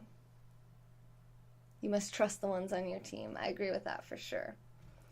This is how the majority of companies have managed their teams in the past, and many still believe that this is the most effective and prudent management style. Thanks for the super hearts, David. The second philosophy comes from the new school of thought, which says that if you treat your employees like customers, they'll be more engaged, happier, and will rarely, if ever, leave. Thank you, David. I hope you have a good night too. Enjoy LA. I'm so excited about the album release. Hopefully she'll come on my split screen after that. This means turning employees into team members and stakeholders while creating a positive, proactive work culture. Obviously, this is a superior philosophy to command and control. Who wouldn't want to work in an environment of mutual respect and cooperation? But like everything, there's a downside to this strategy, which is that sometimes employees confuse kindness with weakness and they push boundaries too far. Good night, Asian. What's wrong, Stacy? What's going on? Tell us, if you want. Even with this ongoing challenge, consider building and managing your team with this 21st century approach. It might just make the difference between being moderately and ultra successful. Teamwork makes the dream work. What kind of team will you need to assemble to make your dreams reality? Oh, this is a good one. This is a good title. Ready? Chapter 58, Embrace the Suck. Embrace the suck. Building a financial empire may be the most difficult thing you ever do, or it may come easier than you think. Multiple variables are involved in this equation, including talent, education, drive, and discipline. It may take you 20 years to earn your fortune, or you might do it in 5. There's no way to know in advance, so the best thing you can do is mentally prepare yourself for the long haul. In other words, hope for the best and prepare for the worst. Vince Lombardi, a famous football coach from the 1960s, said it best. Everyone wants to win, but few people are willing to prepare to win. I actually have that quote in my ebook, which is called How to Make Money on Periscope. It's only $20, and you can get that on the website, femyoga.com, by clicking shop. Just scroll down to the bottom, and you'll see it there, called How to Make Money on Periscope. You are not most people. You are destined for greatness, and you must be prepared for any and all obstacles. I'm talking about all different types of obstacles, including those that are physical, mental, and emotional. You'll face all three on your path to prosperity, and you must defeat them. The U.S. Navy SEALs, arguably the most skilled military unit in the world, call this embracing the suck. So it's actually a Navy term. They explain that when they're on a mission and the pain is severe, they encourage one another not to run away or deny the pain, but to embrace it. I know it sounds strange, but they say when you embrace the pain and look it straight in the face, it dissipates. They say, like sharks? Yes, Mark. Asif, Prost, and also embrace the suck. They say, quote, don't run from the suck, embrace the suck, and tell it that you're not afraid. Is it any wonder that no one wants to go up against the Navy SEALs? Embrace the pet. You'll have to be just as tough. Not physically, but mentally and emotionally. People are going to criticize you for being bold and ambitious, and for proclaiming your desire to be rich. You'll need to turn this criticism into emotional fuel that propels you. You'll suffer setbacks in a business like everybody does, and you'll need to reframe these failures. When you begin to doubt yourself in the middle of the night, you must be mentally tough enough to recognize that every self-made millionaire has done the same. Mental toughness. Embracing the suck, from a mental and emotional standpoint, is about learning to control and manipulate your emotions, especially under pressure. It's the foundation of what it means to be mentally tough. That's such a good ending, but we still have like 15 minutes to go. I think I'm going to do an extra 15 minutes tomorrow because that was perfect. I mean, the title of this broadcast is Mental Toughness. I didn't even know that was going to be about mental toughness, and it was just awesome. So, on that note, boom, yes, Sonam. So hopefully Sonam's going to go live next. I don't know if she is or not, but I hope she does. So follow Sonam108 on Periscope. She's there. Made it to the end. Asif kind of made it to the end. I mean, same thing. People are in and out. We have the revolving doors on full effect. Thank you for the super hearts, Asif. Thank you for Chicago, Asif. Thank you, Jacques, for the super hearts. Thank you, Trevor, for the super hearts. I think you're asleep. Thank you, Asha, for the super hearts and the kind words. I'm so glad that my advice at work helped you to have a better environment around work, and so you're not getting so bothered by all the people there and dealing with that HALT. So remember, HALT. Are you hungry? Are you angry? Are you lonely? Are you tired? Take care of those 4 things before you act and before you react. And I totally didn't even put the heart race up this whole time, did I? Well, thanks for the hearts, guys. Thank you, Josh, for the super hearts. And those of you who had to leave, our top contributor of this broadcast and our last broadcast, Mr. Derek, thank you so much for the super hearts. Blankenship, Nimoy, David, Tiki, Steph, Eunice, Everett, River, and Roots. Thanks, guys, for all the super hearts. Hey, on Twitch, Ultraman, what's up? Got knowledge about demons. Do I receive criticism well? Maybe. I mean, you can try me.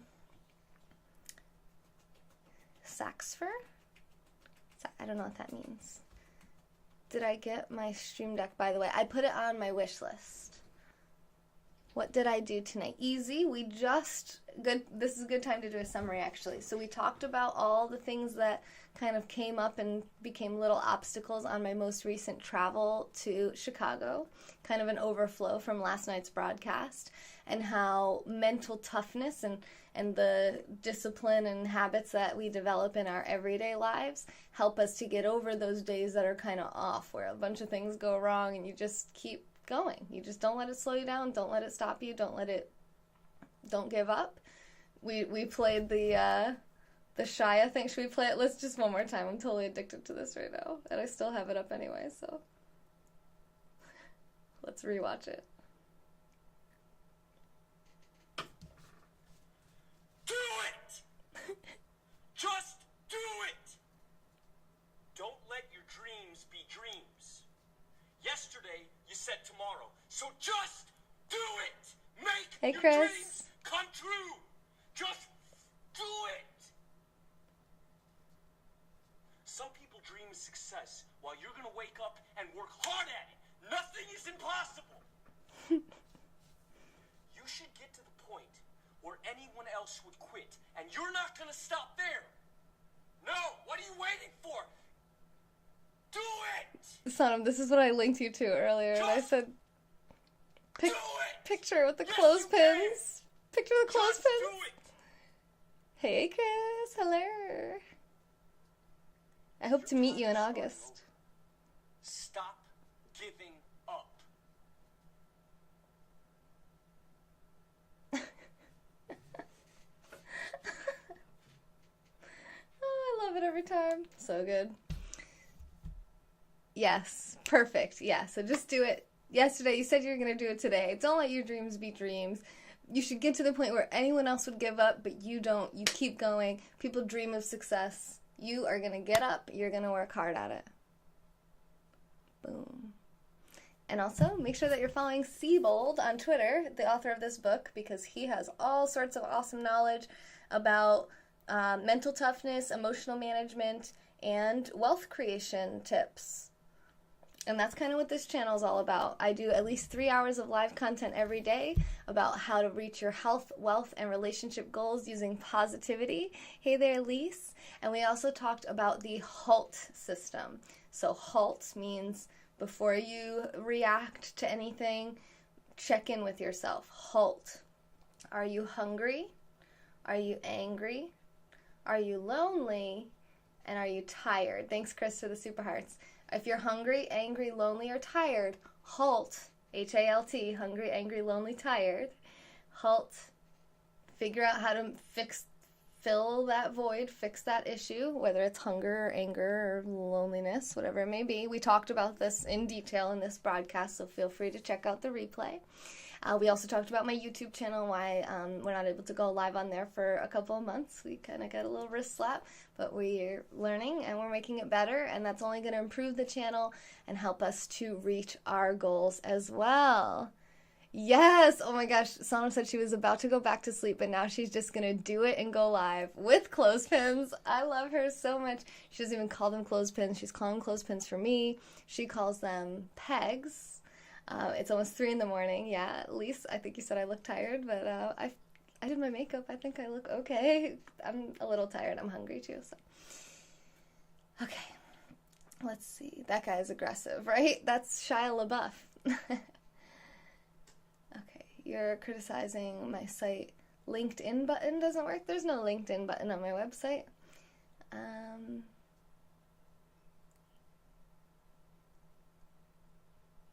Oh, I agree with that, Marcus. That's a good point. I could write it out so that you don't have to... Well, it says reach your health, wealth, and relationship goals using positivity and yoga, I believe, or yoga and self-development.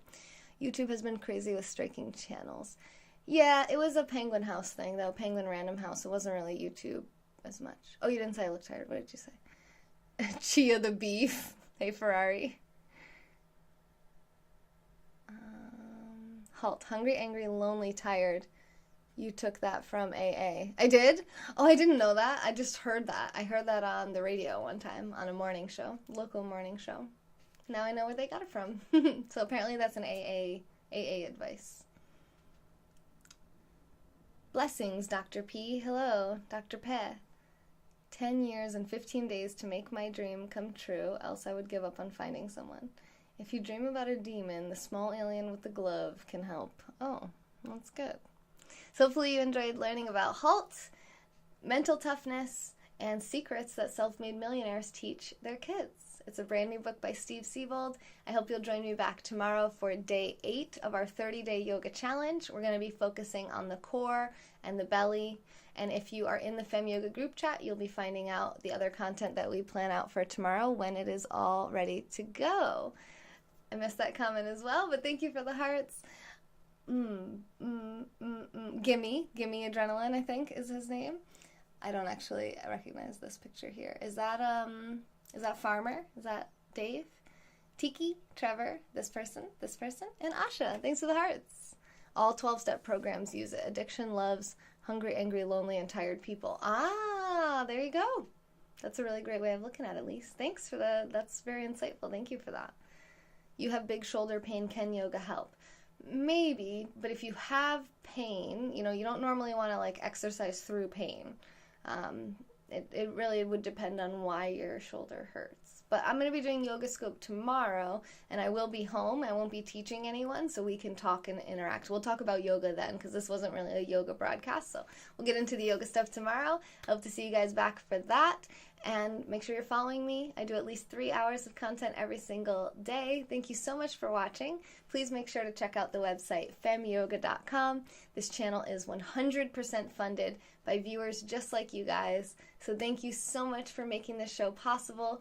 Thank you everyone who supported the channel over the last 30 days, and special thank you to Trevor, Mike, and Anthony for sponsoring during this broadcast, as well as our super harders. Couldn't do it without you guys. I hope you have a great rest of your night, and I will be back tomorrow. This has been A Moment in Time with Taylor. Thanks for watching.